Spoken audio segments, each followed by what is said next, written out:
inside Thursday night. How's it going?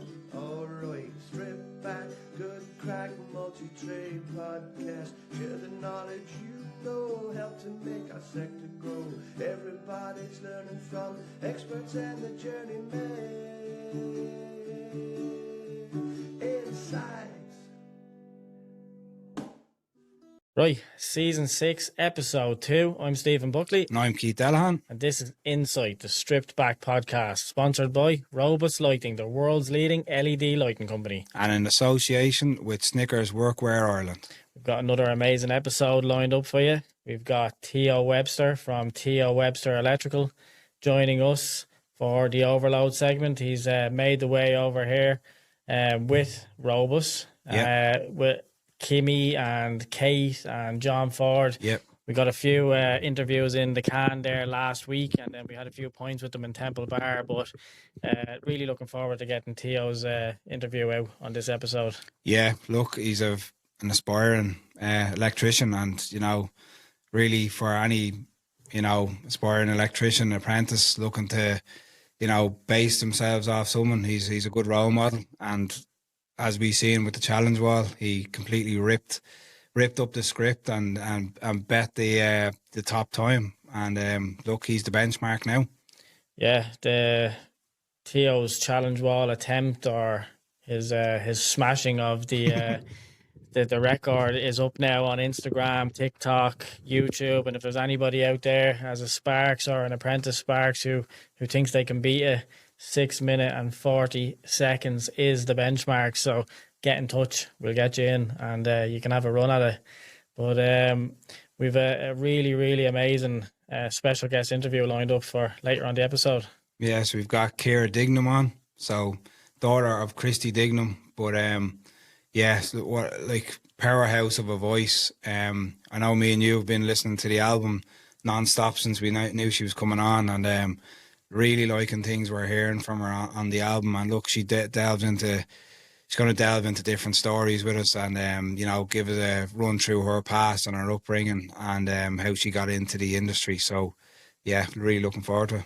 Yeah, I guess let's just rock on now, get into the Overload segment, and hopefully you'll enjoy it.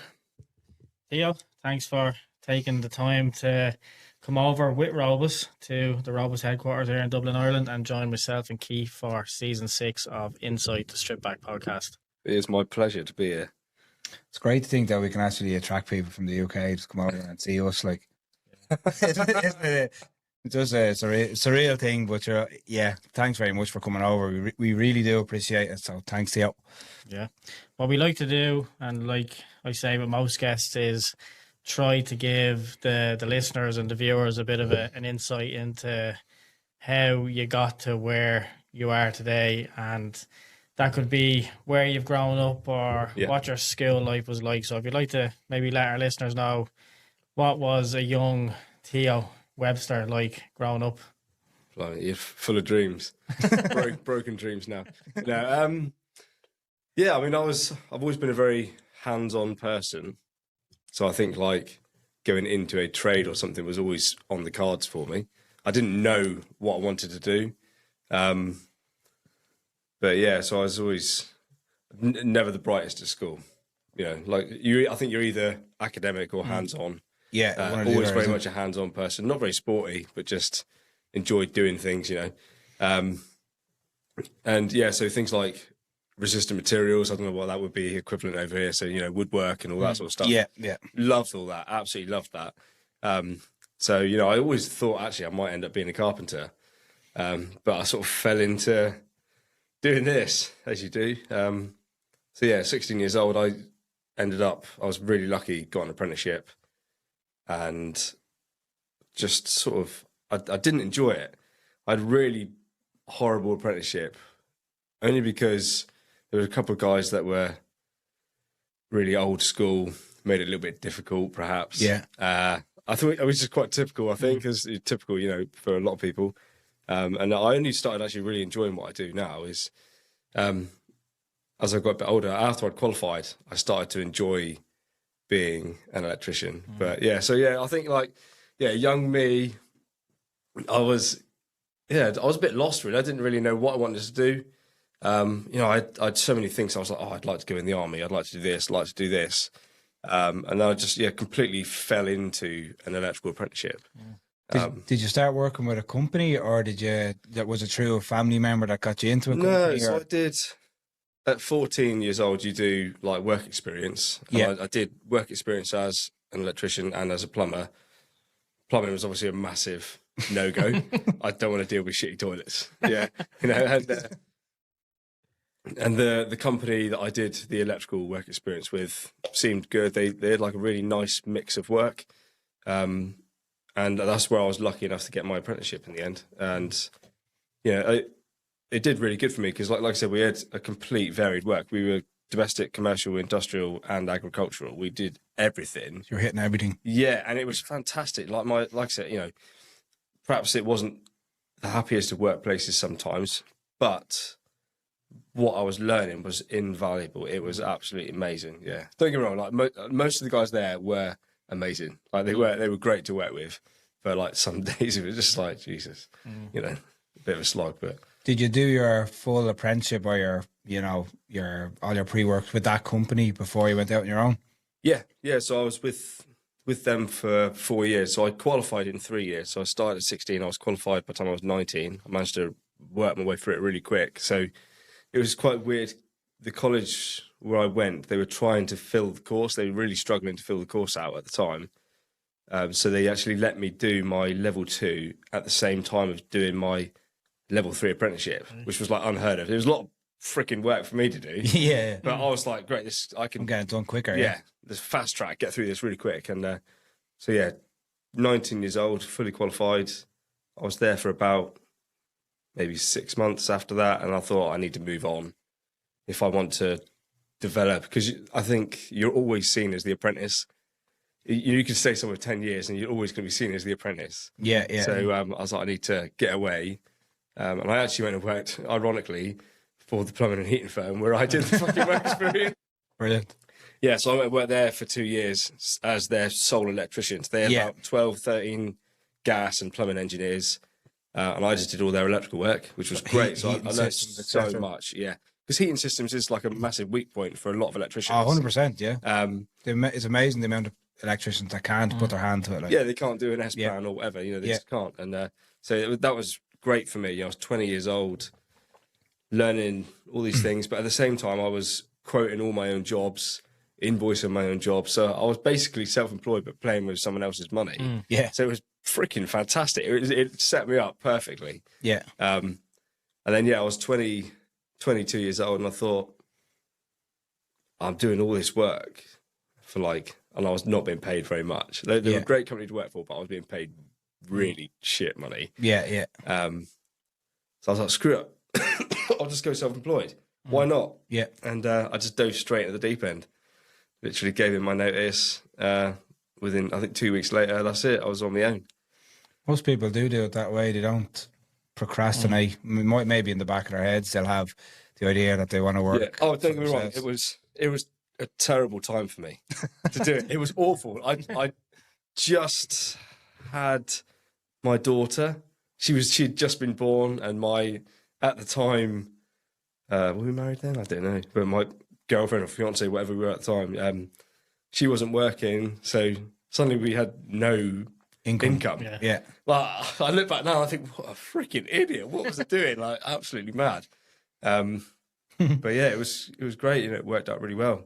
I went out on my own during COVID. Did you? Yeah, so that's like you said, there's no good time really. You just got to do it. A lot did though. COVID, a lot of people took the plunge during COVID. Yeah. And it worked out for some and not for others. I think it was stepping away from the company that I was working with. Yeah. And it sounds like yours was something similar because you were basically working for your own anyway. You'd already stepped away from working for the man, I suppose. Yeah. I'd always think I had that sort of ambition in me to try and that's do why a bit more. that's probably why that job worked for you for a little while, because you were basically the boss. Maybe not the money side of it, but you were running your own gig. Yeah, completely. Yeah. Did you find that you always had a drive to excel?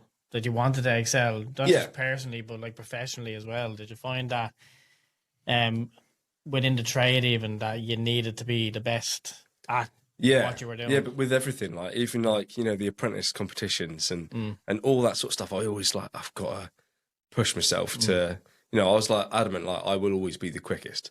I will always make sure I do this the best or whatever. And yeah, just try and strive to be the best you can. Was that for yourself or was it for others, do you think? Do we think Both. Yeah, both. Both, yeah. I think if you're that way inclined, it doesn't matter whether you're doing it for yourself or for another person. I think you will always strive to be. It's a standard, isn't it? Yeah. Is that where the world skills would have came about, or would that have been just how did you fall into that? Yeah, so that all came about. I can't quite remember exactly how it all came around, but it was all through the apprentice competitions that you do at your local colleges, and then you go regional and national. But I didn't even get to national level. I did the regional one and came second. But just by chance, these guys were there from World Skills, and I got a random email. They sort of like talent spotted me and another guy there and said, "We think you've got something about you. We want you to try out for World Skills," which I didn't even know what that was at the time. Never even heard of it. Apparently, I think it's really well publicised across Europe. Yeah. But in the UK, it seems to be a much smaller thing, and it's not.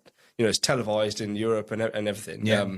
Be big enough here, like. Yeah, we've had a couple of people on now that have represented Ireland. Have you? Yeah. In BIM technology and in the electrical trade within it, and it is, from what they have described it as, like a slash between the Olympics and the Eurovision. But it's pretty cock on, I'd say. Yeah, that's pretty good. Yeah, it's like God, the selection process is intense. Like you start off as quite a big group, and I think we were in the UK at first, and we were going around various different parts of the UK doing competitions with all these young lads. Like varied ages. They're not even just apprentices. There's some of them quite a bit older. Yeah, and you're working to like 5mm tolerances, and then as you get further into the process, you get into 0mm tolerances. So you're putting like literally 3 days work into a massive rig that you're building. And if you're 1mm out on one thing, part of it, there you go, that's gone. That's gone. And you're like, fuck, I'm dropping marks left, right, and centre. And it's like terrifying, it's because you put so much, you're talking the process of getting selected was like 12 months. You're putting a lot of time into it. A lot of people going into that as well. Yeah, I'd imagine. God, yeah. And, Thousands. but it was crazy time. Did you find that the going self-employed, and obviously, personally, was it mentally tough, and was it physically draining on you to get the business up and running? 100%, yeah. It's one of those things, like, everyone does it differently. We all approach it differently, mentally, physically, how it depends, we're all very different, whether you're really family orientated or whatever. But I threw myself into it 100%. I was working 7 days a week, ridiculous hours every day. I was really fortunate that I was genuinely very busy. And it's really hard to say no to things when you have no other fixed income. And it's like, everything is completely relying on me. Yeah. So you do, unfortunately, and I do have a lot of regrets about it, because I missed birthdays, I think for my daughter, you miss a lot of stuff because you're constantly chasing money. And, so I wouldn't do it differently, because it's put me in a pretty good position now and everything else, but you do end up losing a lot of your personal life, friends, lost a lot of friends as well over the years and various other things, because you're putting so much time, people suddenly stop calling. They're like, he's always busy. He's not going to I'm not going to bother. Yeah. So you have to make a lot of sacrifices if you want to try and make it work, because I grew my business. I got reasonably big at one point, and I've scaled it back because it wasn't for me. You get out of it what you put into it, I think. But unfortunately, that does have a negative side. It does rob you of time with whether it be people or your own hobbies. But it becomes your hobby. Yeah, because 100%, it's your life and blood, and you're living and breathing, building a business. And people are like, "Oh, what do you do in your spare time?" I'm like, "One, I don't have spare time, and two, this is my hobby as well. Yeah, This is my life. It's what I do." Yeah, 100%. Yeah, it's quite brave to make that decision as well, to maybe scale a business up to a certain point and then actually have that realization that it's not for you, and that to scale it back. Because a lot of people will keep pushing and pushing and pushing, knowing that it's not for them, it's not right, and probably to a point either to their own detriment or to the detriment of the business. Health and stuff, yeah. For me, it was a financial one. It was, COVID hit, and I struck gold with a job. And I went from being myself and an apprentice to suddenly I had 12 full-time subbies with us as well. So it was just like almost overnight, grew at a rapid rate. And, that happened for a long time. We sort of did that for probably a couple of years, maybe 3 years.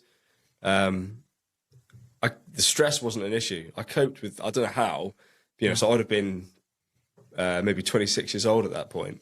Everyone who worked for me was older than me, had way more experience, and like I was proper in the deep end. Like, I look back on it, it was just mad. I don't know why the hell I did it, really. Like, really, really stupid, I think. But so we took on this massive job, as a part of a £196 million project. We took on a sixth of the electrical contract, basically, as a labour-only contract, which was relatively comfortable because materials, reasonably low risk. You've always got the financial risk, but I didn't have to worry about the materials, which was huge figures. How do you price that? Massive, so it was a great job, but unfortunately, at the end of that, companies were going bust, and there were penalty clauses and this and that, and I ended up getting taken for quite a bit of money at the end, unfortunately.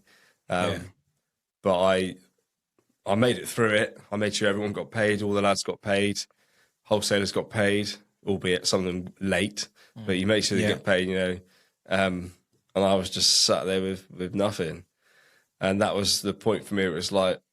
What was that for? Well, it was the money that was, at the end, it was what I was going to get from that. And, I lost all of it, which is, massive, massive hit to take. But it's not... I try and explain it to people as well. It's not just, say it was 50,000 quid. It wasn't, it was more than that. 50,000 quid. Actually, I've lost 100,000 quid because I've still had to pay out all that money, and it's money that I would have earned. So you double down each time, and it's just, it's better thinking. It was bad times. Like, that hits you mentally, you try not to let it affect home life and everything else as well. And it's like, you're just trying to juggle so many things. Yeah. And no one teaches you how to deal with that shit. Like, I was just going to say, did you have any mentorship? No, not at all. Not at all. When you have winging it. When you have that mentality as well, I'd be guilty of it myself sometimes. When someone comes to you with a good job, you nearly know it's going to be might even be too big for you, but it's hard to say no. Absolutely. Especially when you're on your own. Yeah. Well, young, ambitious. You think, Jesus, look at this, and it was nice work as well. Like, I didn't even care about the money. Like, I like doing work that I enjoy doing. Yeah. So someone offers me a job, and even if I think, all right, I'll break even on that, I'm probably going to go and do it because I just like it. I want to do stuff that interests me. Yeah. But it was 26 years old, took that on, and then it was just a bit of a whirlwind. The whole job was just hard work because of the contractors we were dealing with were big contractors in the industry. And I was this 26-year-old with this rabble of men that I'd put together. Like, I didn't know any of them beforehand.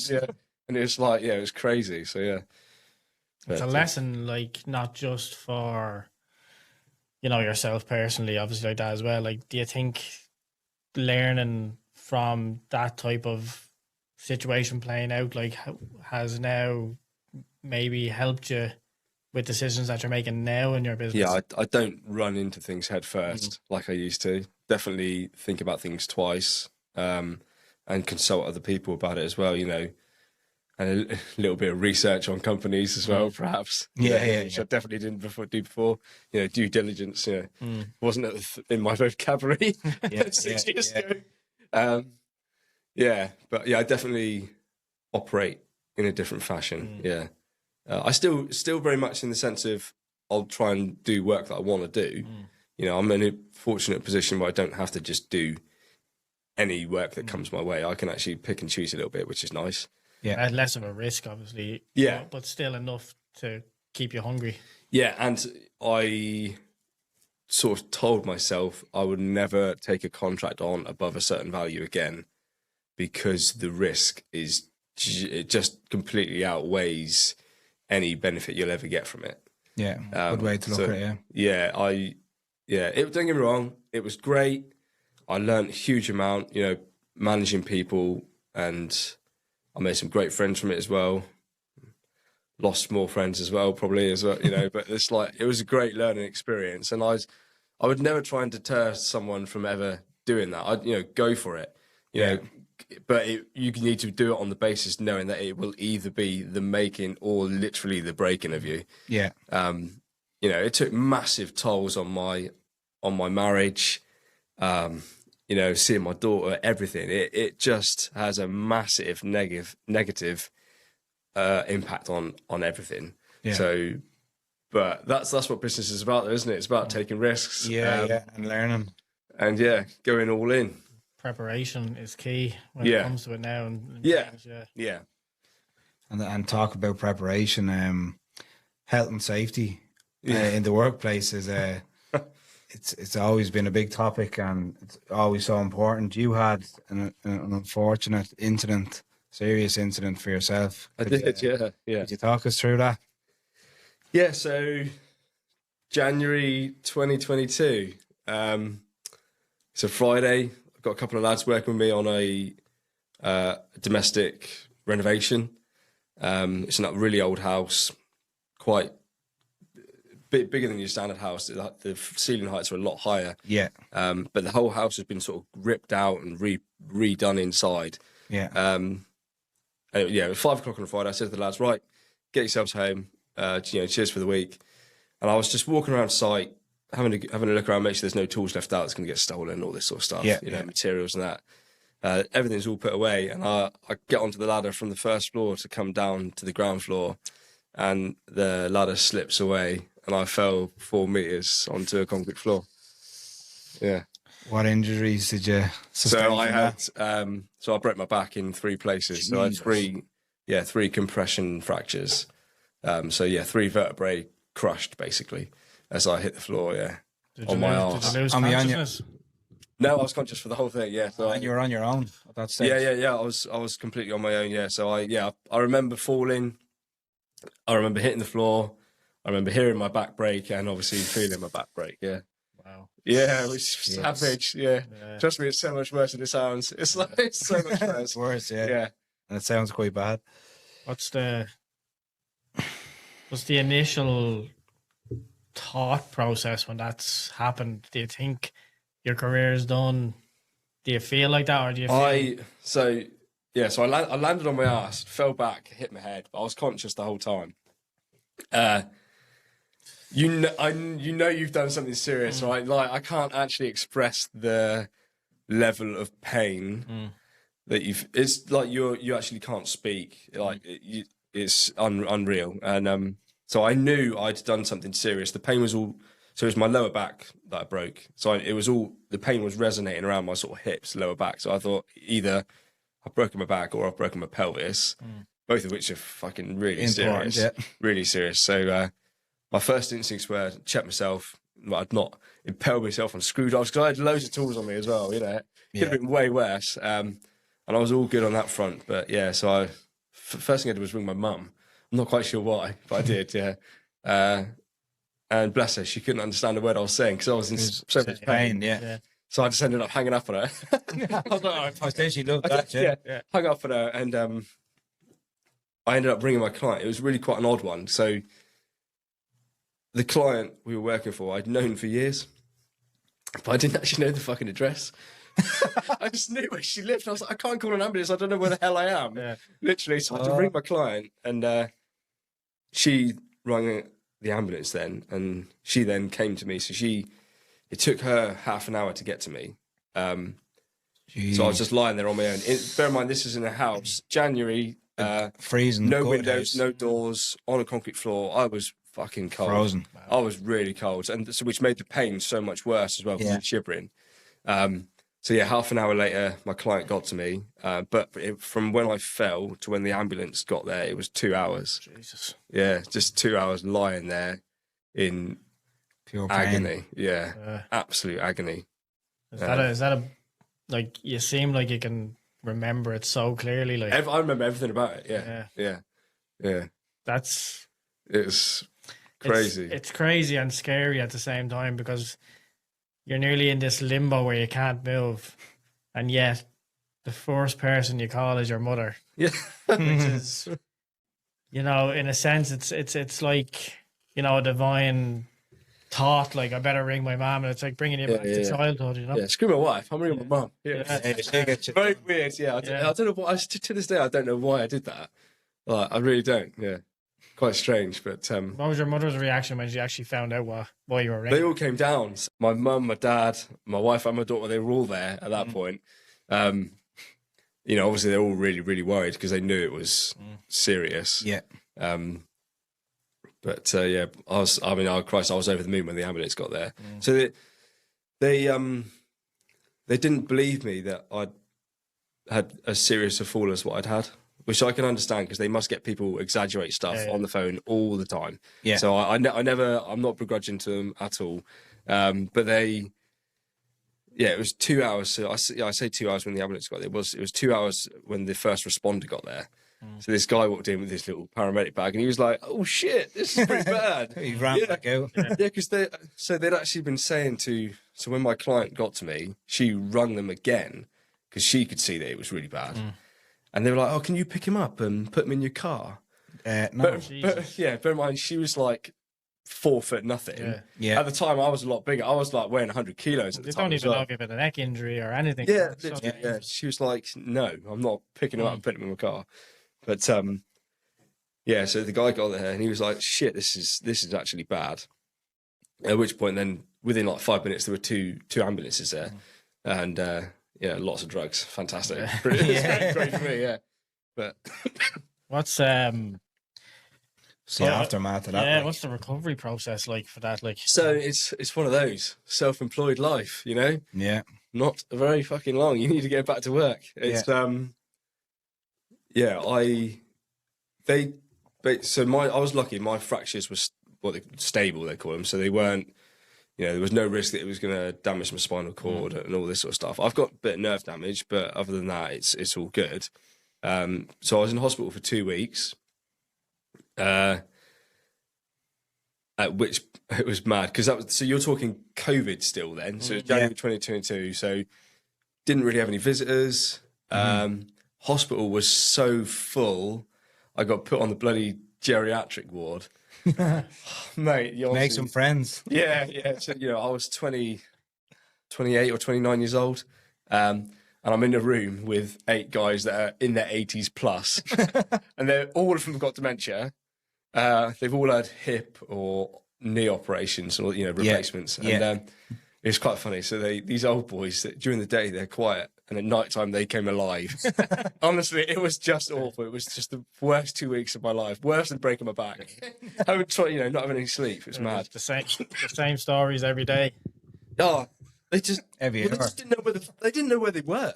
Yeah. Because the dementia, it was just unreal. Yeah, it was crazy. But yeah, so I left hospital sort of 3 days before I left. They were like, "Right, we need to get you mobile, so you can actually go home." And I thought, okay, fine. I know this is going to probably hurt, but it'll be all right. And I think I did like 4 steps, and that was it. I was done. I physically couldn't do it. Like, it's amazing how much strength you lose in your core and your back in a really short period of time. So I just physically could not walk more than 4 steps. Jeez. And that was assisted as well with two blokes. So over the next 3 days, we slowly did a bit more just to build a bit of strength up. And they sent me home after 2 weeks, which was mad. I was on so many pain medications and this, that, and everything else. Just to bed rest, basically. So I spent 3 weeks at home then. At which point I was like, I can't not do this anymore. Cabin fever. Daytime television, and whatever else. I was like, that, and my wife was looking after me. I was like, I've had enough of this. I need to get out. So I just went straight back to work. So yeah, 5 weeks after it happened, they gave me this. It looks a bit like a rucksack. It's got a rigid steel back in it. You strap yourself in. Yeah. So I'm back at work after 5 weeks. Did you go back to that site? Yeah. I went back to that site. Yeah. Did you go upstairs? Yeah.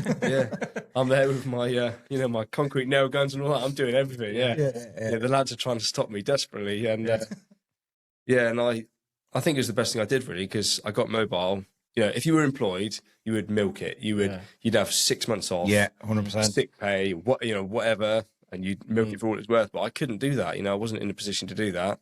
I think mentally as yourself, though, you don't seem like the type of person that would want to do that either, you know? Oh, I just get so bored. Yeah. Like, I can't sit still, ever. I need to be doing something, you know, which obviously fed quite nicely in being self-employed. There's always something to do. Yeah, exactly. But, There's always something or somewhere to go. Yeah, so, and then I think it was about 11 weeks after I broke my back, I went and I'd go and see a spinal specialist in Plymouth, and they did loads of x-rays and all sorts of tests on me. And the guy was like, oh, Theo, you're actually healing really well. Really well. You know, your mobility is amazing, your strength. They're like, you can probably start going back to work 1 or 2 days a week. I'm like, I've been 7 days a week for like 6 weeks already. Like yeah, it's mad. Yeah, he couldn't believe it as well. He's just like, you're actually mental. Like, yeah, but nail guns like shattering his back, blowing his back. Yeah, literally. Yeah, it was. Yeah, so I just threw myself back into it, and I think that's the best thing I ever did. Really, just not sitting around doing nothing. Do you approach jobs differently now? More.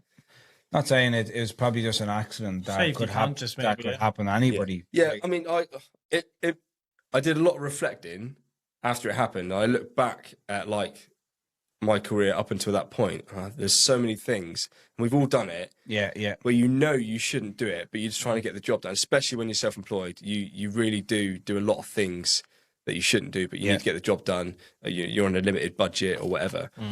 And I look back and I think not a single one of them was worth it. So yeah, now it's all done to the book. You know, I always make sure I pay for a scissor lift or whatever. You know, I don't care what it costs. Is because if that had been, so on that job, it wasn't our ladder. There's a whole other story there, which I don't want to go into. It got very legal and everything else. But you know, on that day, obviously I had my lads there. The builders were there with their guys. The client was there with her husband and their 2 kids, and everybody had been using that ladder all day. Yeah. You know, so any one of us could have had that accident. And I was glad it was me because, well, it caused me the least amount of grief. Because if it had been one of my lads, that directly would have come back onto me. That's your grief as well. It wasn't my ladder. It wasn't my site. Like I said, there's a whole load of other stuff going on there. But, you know, it could have been a lot worse. But, but it's definitely changed my mindset on health and safety. You know, I definitely take things a lot more seriously now. Yeah, but like you said, being self-employed, like you were always going to get up the ladder, like at that stage, but the mindset, like yeah. So it's just completely changed things, and like things now that had always been a financial decision are definitely more of an emotional decision. Like, actually, is it worth me doing that? You know, the consequences of potentially something happening. You know, taking that second thought, really, isn't it? Yeah. Like I say, especially when you're self-employed, you do take so much for granted, and you just do stupid things. Like, really, I've done some horrific things over the years, up ladders and all sorts of stuff, and you think that's never worth it. And like you said, like if something happens to you, like there's no one going to be paying you. You know, if you're injured and out of work, it's going to cost you more than the average person. But then again, the average person wouldn't do the stupid things, like, you know. It's mad. It's mad what self-employed life does to you, you know? Oh, it is crazy. Yeah, when you're chasing a bit of coin. Yeah. You know, that's what it comes down to, isn't it? Yeah, you know, 100%. You're chasing the money all the time. And so don't do stupid stuff. What does awards and recognition mean to you? Like winning Electrician of the Year twice, you know, it's a big thing for somebody to be able to say that they've got, let alone once, but twice, you know? Yeah. So, you know, self-employed life, you are the most unappreciated person of all. really. You know, you're only singing your own praises all the time. You know, your clients, you know, you get paid. I suppose that's praise enough, isn't it? Yeah. But, you know, to suddenly get recognised with a national award and that is great, because it's like, actually, maybe I am doing something right. Because, you know, it's a lonely place. You know, when you're working for yourself and only on your own as well, it's a really lonely place. You know, you don't have that camaraderie and banter that you have with, you know, when you're working as a part of a team. And so, that was great. You know, so 2016 was when I won Electrician of the Year for the first time, which was the year I actually went self-employed. So that was amazing. It did wonders for my confidence and for the business. Yeah, for sure. Yeah. But then to won it again in 2018, which was good.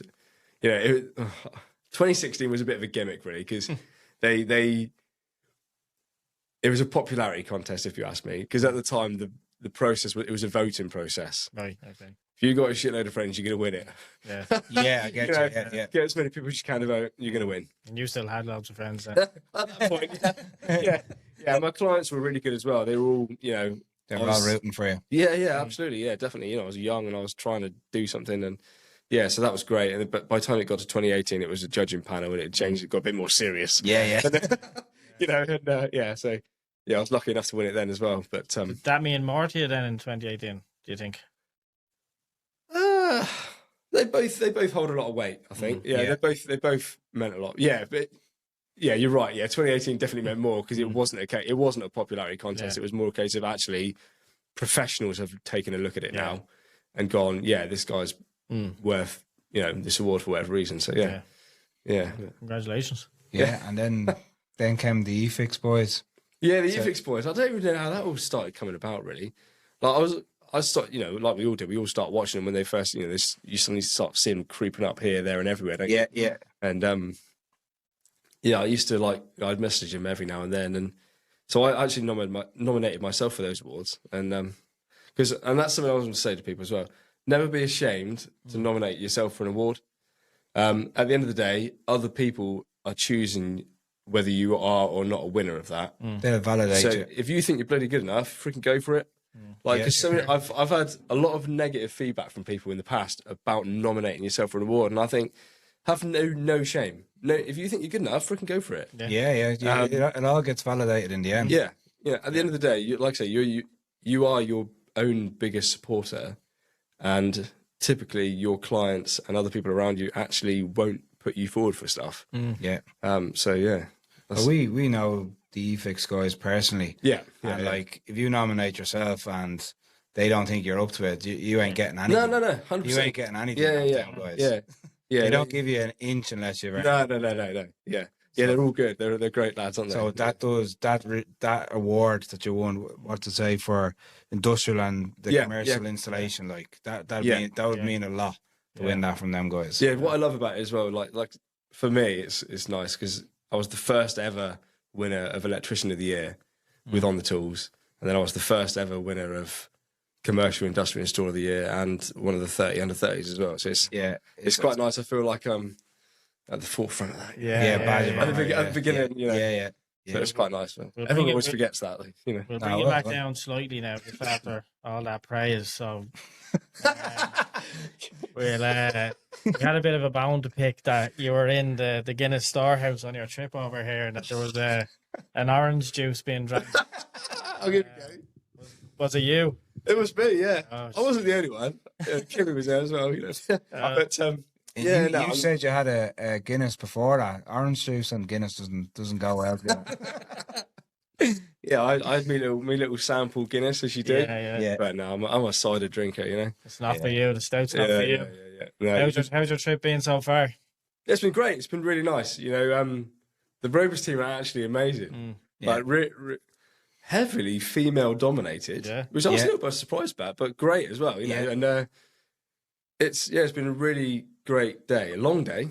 Yeah, it's late, people. Boys, it's a late one. Respect. But no, it's been really nice, and just we've learned a lot as well. It's not been what I expected, if I'm honest. Yeah, it's been a good day. I think the team as a whole, with John Ford and, you know, as you mentioned there, the girls, the marketing team, the whole lot, like it, they really tie in well with us, and the industry as a whole, and getting yourselves over here and being able to chat to us. Like, it's a pleasure for us. Yeah. It's a real honor for us to be able to sit here and talk to the likes of yourself and everybody else that comes through those doors. So thanks very much for coming on. We don't let anybody go without asking the hardest question of them all. And what's that? Our Spotify playlist. What is your choice going to be for the song on the Spotify playlist? You are going to love it. It's been my anthem recently, and that is Chaperone Pink Pony Club. Yeah. Class. Love it. Brilliant. Theo, it's been a pleasure. Thank you for having me. Thanks for joining us. Thanks, Theo. This is sponsored by Robus Lighting, the world's leading LED lighting company. Jump over and download the My Robus app, see their full range and catalogue, and make the next order with ease. Right, another overload segment in the bag. Theo, a really good interview and really hit upon some really important points within the trade industry, not just with electrical, but in construction as a whole when it comes to site safety, and, you know, how important it is to take that extra step sometimes in regards to, you know, being aware of your surroundings and being aware of, you know, other people's work, that, you know, you could be doing things right. You could be doing all your checks correctly, but, you know, somebody else's setup or somebody else's work on site could have a negative impact on your health if it goes wrong. So, you know, you could be doing the same job day in, day out, and you get to come home to, you know, your family or your parents every day, but it just takes one little thing that can change that, you know? Yeah, no, 100%. And look, he described his situation or his experience with that, and I think if anyone, you know, needed a reality check, it's a good thing to listen to what happened to him. But he also shared his journey as an electrician, which I really liked, and he delved into, you know, going self-employed, setting up a business, you know, getting that really, you know, lucrative contract that maybe he might not have been ready for, and then falling back into something that he knew he'd be more comfortable with. And, you know, there's no flies about it. He admitted it, and he, you know, it's good insight for anybody that's setting up a business, you know, to kind of set their targets and, you know, fall into something that they like doing, you know. Yeah, and a really bold song choice that he picked as well. And I guess now that we're talking about song choices and music, it's a great segue to get into our next interview, Kiera Dignam. Yeah, and I'm really looking forward to this. From the moment you kind of released it and said that we'd be having her on, we've been flat out playing the album, and I know from you there's one or two songs there that are being played on repeat, so I'm really looking forward to having a chat with her. Yeah, let's get into it. This episode is coming to you in association with Snickers Workwear Ireland. So jump on to snickersworkwear.ie, see what they have on offer, and find your local stockist. Kiera, thanks for joining myself and Key on season 6, episode 2. Delighted to have you. Thanks for having me. Great having you on. We were banging the tunes out all week in the two vans. I'd say people were looking at us on the M50. What is that noise? Turning the studio into a disco here today as well for you coming. But like I say, we do with most gets, we go back to the start, but a lot of our listeners and viewers from other countries like the UK, and we've a couple, maybe one or two in America, and maybe one in Australia. If they don't know like who you are or where you grew up or what your background is, would you like to let our listeners know? Yeah, well, I'm huge in Japan, so anyone listening there is going to know me. Everyone's huge in Japan when they're not known anywhere else. Yeah, so I'm from Finglas in Dublin. I'm singing since I was born. More or less, like I could literally sing before I could talk. Like I was singing Ave Maria. I don't know if you know. It's like yeah. So I was singing Ave Maria when I was about 2.5, 3, before I could string actual sentences together. So that was kind of, music was always very big for me. And then I'm gigging kind of properly since I was about 11 or 12. And what was school like for you in Finglas? I went to school in Glasnevin, just outside Finglas, so very posh altogether. Yeah, that's the posh end. Yeah. I hated school. I hated it. Yeah. I was very quiet, like painfully quiet, painfully shy, that's never a good look when you're. And I never really fit in school. Secondary school wasn't so bad because you kind of learn, you only go through like, without kind of dragging everything down and getting into all that crap. I was bullied a lot in primary school. So going into secondary school, I kind of decided, right, you know what, I'm going to be a little bit tougher. Not be tougher, but pretend I am, because if you give that kind of off, people believe it and then they just don't go near you, so it's grand. Yeah. Was the singing an outlet? Oh, 100%, yeah. And even in secondary, like I remember I was probably about 12 or 13 and I remember going into my man and dad's room and I was like, right, I need to talk to you. And I think they were like, fuck, like, why is 13? What's wrong? But I said, no, I'm ready to leave school. Like, this is not for me. I'm not interested in sitting like SPHE and history. Like, none of that interested me because all I wanted to do was sing. So I was saying, what is the point? I'm wasting my time. Like, I'm wasting everyone's time here. And obviously, legally, I couldn't leave school. So they were like, you're staying in school. Like, you're not leaving. So we made an agreement that I would stay in school till I was 16, till I done my junior cert. And then I could apply for Ballyfermot School of Music. Which is what I did. So I remember at the time as well saying to me dad, like, you just don't understand what it's like. This is all I want to do. And like, that's my dad being who he is. Like, dad, you know, he's like, I know what it feels like. And even then I had him on side. He was saying to me, Ma, Catherine, like, when you have that passion in you, like she needs to let that out. And so I think he probably would have let me leave school. At the time there was because he knew how to play the game with me ma as well, like. So I like that. If I wanted a tattoo, I'd go to me dad, because I knew we'll win. And there was no kind of real rules in that sense with him. But yeah, anyway, I decided, right, I'm gonna go to Ballyfermot School of Music and that'll be grand. So then I was 16, done my junior cert, left. Kind of do your junior, like May, June. And I was to start in the September. The following, there wasn't a place that year. So I was to start the following September. So in that year, I said, I'll go to my ma's hairdressers and I'll kind of start a trade because at least I'll have that to fall back on. Trying to be clever. And I got pregnant. So I was meant to start the September and it turned out I was due in the October. So I would have been very, very pregnant, so I couldn't. So I said, look, I'll put it off till the following year. And then everything got caught up. You have a baby, you're young. Myself and Darren, we're together since we were 15, 16.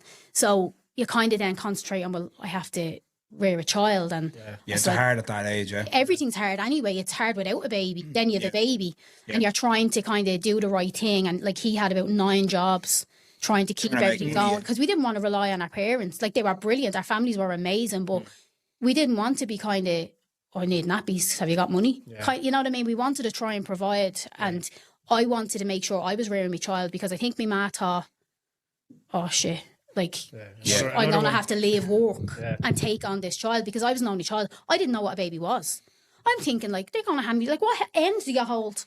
You know younger brothers or sisters. No, and I was one of the youngest cousins. Like so, I was like, what am I going to do with this? But I kind of thought, well, I'll learn. And I did.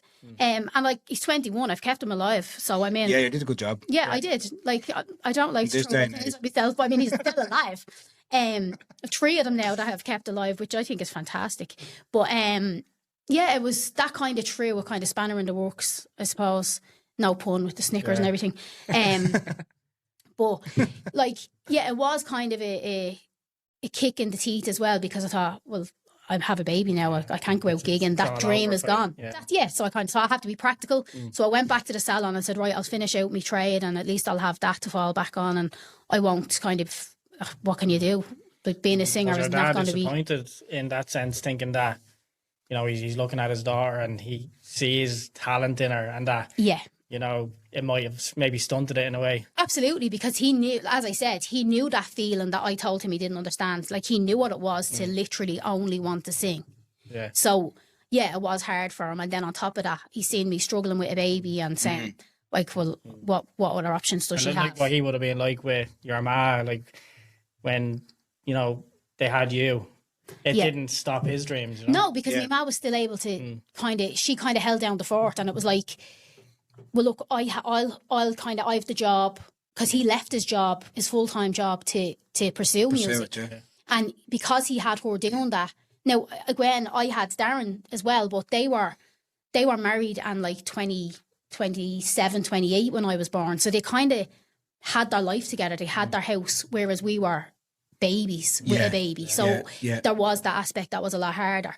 And although Darren would have always supported me and said, look, do what you need to do, I couldn't go out when I had a baby, like a young baby at home. And then having a young baby at that age knocks your confidence as well. Like I wouldn't have had the confidence to get back out on a stage for a long time. So the only way I got back into it, we bought our house when I was 21 and we had our daughter.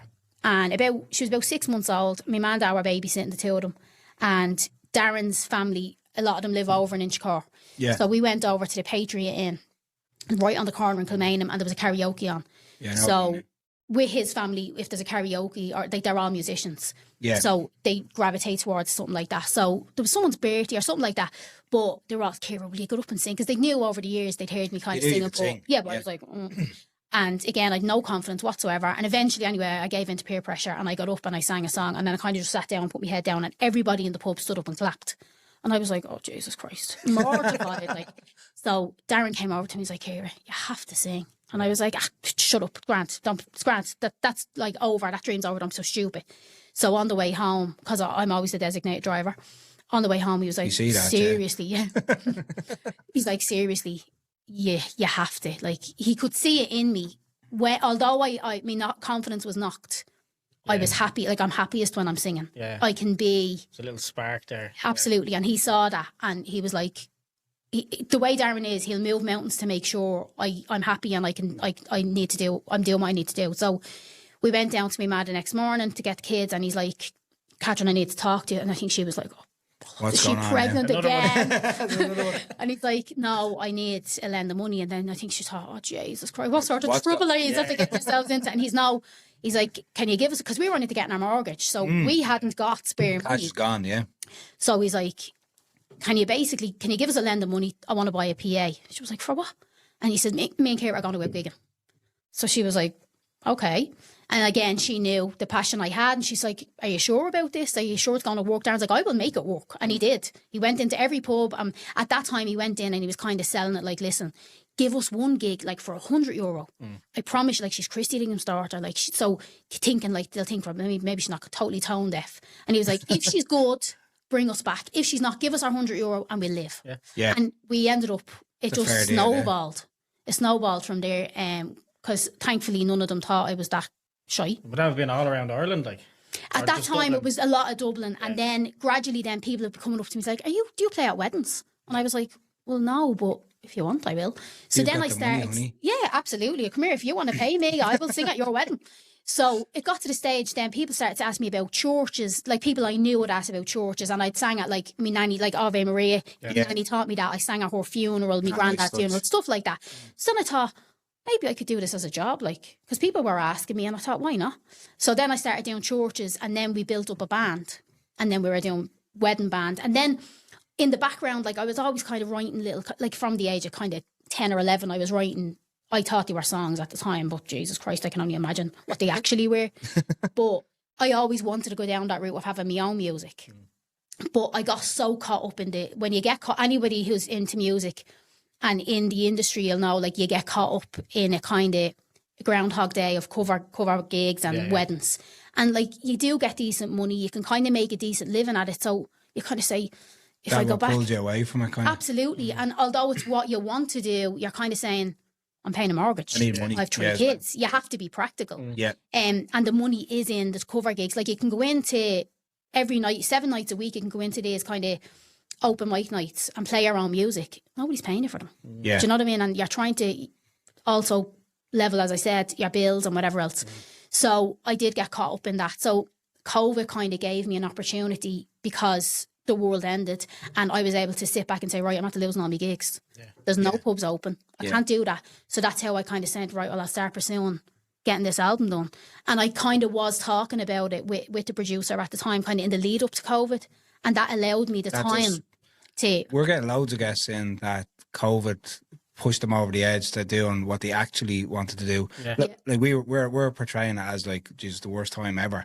But a lot of people have come in here and said that's what got their life back on track. Yeah, it was for some. Like, obviously. Like my granddad died of COVID during COVID, and like it was the kind of 10 people at the funeral and things like Yeah, that. it's And horrible, like, yeah. and at that stage, like my dad had terminal cancer, so couldn't go and say goodbye to his Definitely dad. not, yeah. Do you know what I mean? Like a few of my aunties and uncles were able to go up with the bleeding hazmat suits, and you know, they went in and It's like, just out in the graveyard, and it's like it's a roll in, roll out type of thing. It's absolutely, horrible, yeah. Do No, you we think were that status quo would have stayed the same without COVID? Like, you still would have been probably just doing weddings and 100% because it would have, like, as I said, I was stuck in that kind of rut essentially.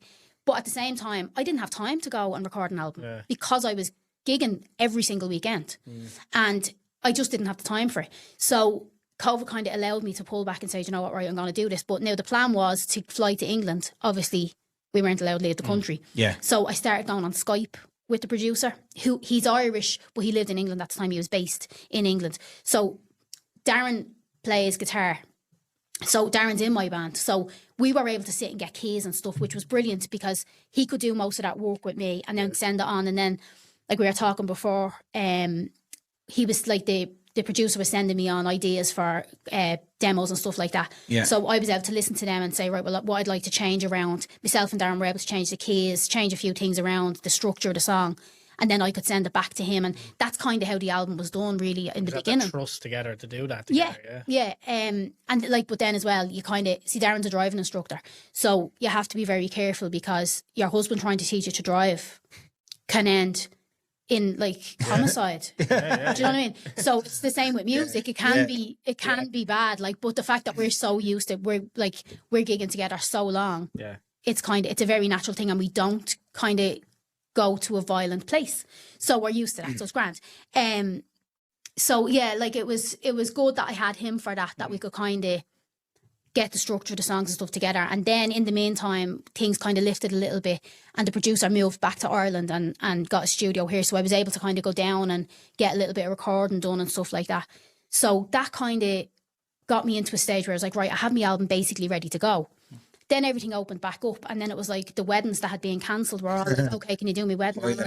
So I was like, well, I'm going to have to. Was the deposits paid and stuff? That's it, yeah. And I was like, and also, even without that, if I've committed to these people, I wouldn't let them down. No. So I had to kind of say, right, well, I looked at the kind of spreadsheet type of thing, and I was like, right, these are the ones that I'm committed to doing. So I have to do these gigs. And that's it. Then I'm done. Then I'm going to bring out the album. And then agents were coming back and were like, this such and such a pub wants to know. Will you come back? And I was like, right, well, I'm only going to do this and this. And again, I got back into it. Into this vicious cycle. So that kind of led me up to 2023, at the beginning of 2023. And January, I was finished my last wedding, say the December. And I had a few gigs kind of throughout that year then. Because the way agents work with gigs, they'll go from like January to June, and then from June to December, they kind of block book in 6 months. So I was booked from the January up until the June, and this was the January, and my little cousin died. Now he was 27, but he died very unexpectedly, and he would be my dad's sister's son. And at this stage, my dad was in palliative care. He was after coming home from hospital. We're trying to look after him, and I'm gigging. So at the time, it's only now, you know, when you look back on a time in your life and you're like, how did you get through that? Yeah. I'm gigging with my phone facing me. Like, I always made sure I might have a monitor or something in front of me, and I'd have my phone sitting up open just in case my ma's ring me saying you need to get to the house. Like, that's where Imagine we were with my dad. That's where we were with my dad at that time. And then my cousin passed away. So my dad couldn't even go to the funeral. He was so sick. So the reason I'm saying this is, and dragging everybody's mood down, is I'm on stage the night of, that was just me throat breaking, I'm not crying, just so you know. I had a gig, I was committed to do a gig the night of the funeral. Right. And I was like, again, you don't want to let people down. So I went and I done the gig that night, and 2 weeks previous, it was kind of public that my dad was gone into palliative care. Yeah. So everybody, meaning well, start chanting, Christy, Christy, meaning they were trying to show me support. And it was amazing, but I lost it. Yeah. Like, lost it. It had been obviously an emotional day. That's better to say that, yeah. So, and like, it was very unprofessional, but there's certain times that you can't be professional. That's burnout as well, isn't it? Like you. I was totally burned out. Yeah. Totally. Because, as I said, like every day I'm trying to get down to my ma's, trying to help out with me dad. As I said, I'm an only child. It was only myself, Darren, and my oldest son really trying to kind of help out. And then we'd a carer that would come in doing the kind of medical stuff. But other than that, there was nobody really. It was just us. Yeah. Like my aunties would come down to give me ma a few hours, things like that. You don't think of that as an only child in a family, like, you know. Yeah, there's nobody to share that burden. Yeah, And yeah. you'd hate Not that it's a burden. No, it's not. You hate to say it's a burden because it's your parent and you do anything. But at the same time, it is a burden. There's no other way to really put it. Yeah. It makes you just sound bad by saying it's a burden, but It's you're a weight. human. It's a weight. It is a weight. So it's nice to share that weight when you can. And I didn't have that. We had a very small circle, and we also are although my dad would have been well known and you're kind of out there and your life is in papers and stuff like that, we are quite private. It's two lives. Absolutely. You kind of have the face you put out to people, and then there's the private thing. Like, I would have never allowed me dad to be seen near the end, or, you know, things like that. Like, I have a photograph. My birthday was in February and my dad died in the June. And that was the last night. We went for something to eat. Now, we brought him in a wheelchair. Yeah. And even at that, I was saying, look, we'll order into the house. He was like, no, we're going. He was adamant. That was the last night, basically the last night, up until he went into a hospice, but then came home from the hospice. We thought he was going to the hospice to die, but that night was the last night he was out. And I have a photograph of us that I have. Yeah, yeah. It's not about anybody else seeing that photograph, you know, because it's yours. Yeah. It's mine. Yeah. And you don't want to see, like, nobody wants to share. No. Their parent or whatever being looking vulnerable or whatever. But anyway, I told you this will happen. I go off on tangents. No, we're delighted. We don't have to say much. Yeah, good story as well. Yeah, hopefully we weren't planning on talking tonight. But yeah, so I basically that night I was just like, no, this is rough. So anyway, Darren's like, go out. The gig finished. I went out into the van and I was waiting, and the lads were all getting all the equipment out. And Darren got into the van. He's like, that's it, we're done. I was like, what do you mean we're done? He's like, we're not doing this. We're finishing. This is it. And I was like, absolutely, no, we'd murder. He could see it though. He had my best interest at heart, and I didn't. I was like, no, we have gigs, we have commitments and whatever. And he's like, it's not a question. Like, I'm not asking you. I'm telling you we're done. Yeah. So I needed somebody to do that, because I certainly wasn't going to. And as I said, it was only afterwards I was thinking, I'm gigging and I'm looking at my phone, making sure my ma's not texting me to say, you know, you need to get to the house or whatever. Like, that's not... What am I doing here? Yeah. I was at the gig, but I wasn't mentally there, do you know? Yeah. So he was right, which I hate to admit, especially if he's listening to this. Trying to please other people, like... Yeah. And again, it was something I loved to do. And my excuse was, no, this is my outlet, and gigging gets me out of my head. But then when I reflect on it, it wasn't getting me out of my head, because I'm looking at my phone to see, is there an issue?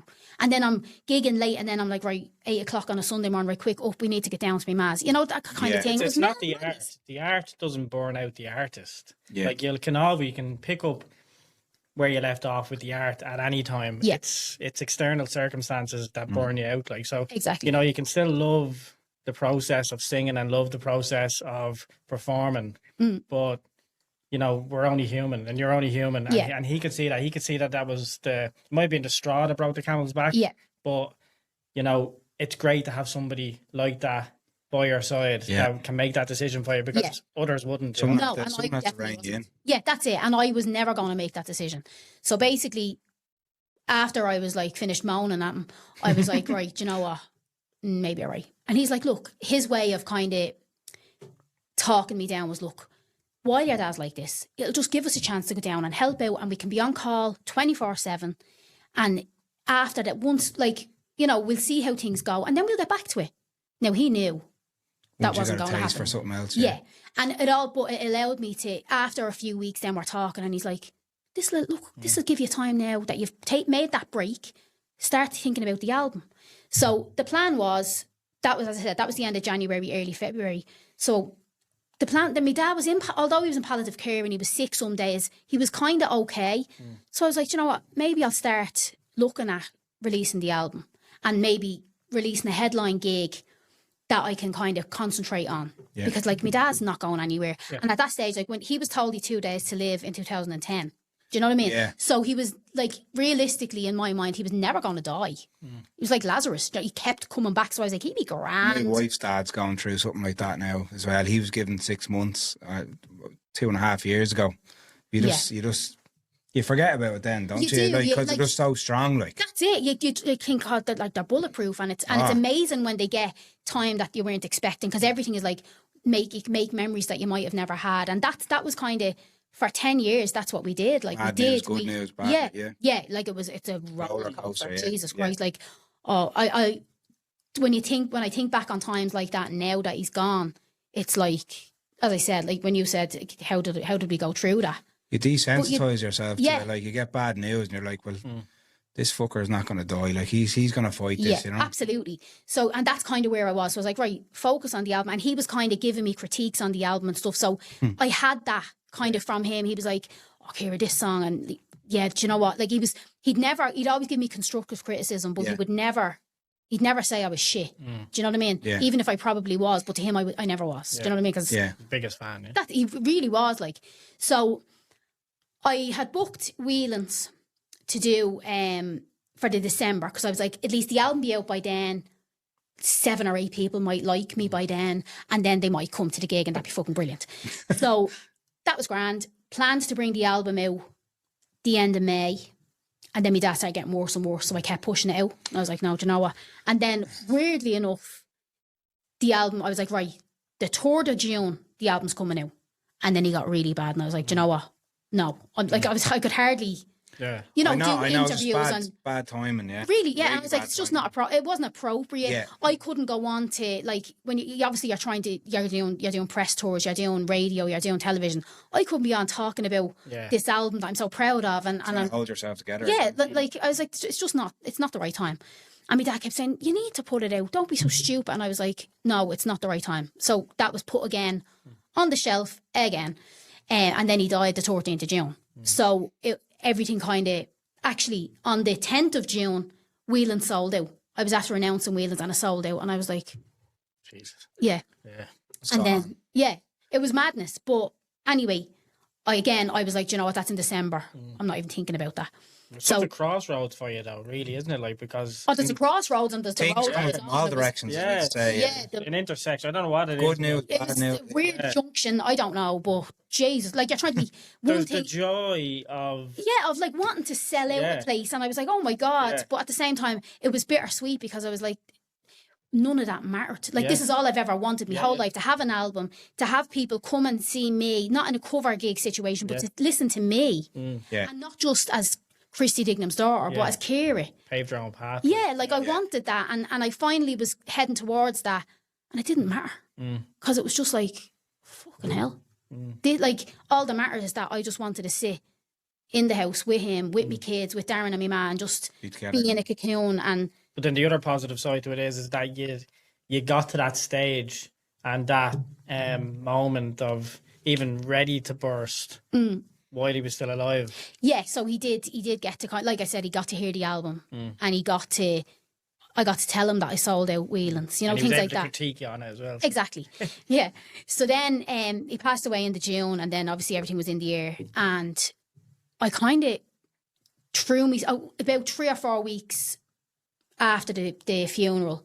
The agent got on to me and was like, listen, I know it's probably early days, but just to let you know, with Whelan's, because it's sold out, we're thinking of going to a bigger venue, which is Opium. I think it's Index or something. Like, they have like 12 names for it, but it's attached. It was Opium when I was gigging in it. So they said, like, it was a bigger capacity, so maybe we'll move to that.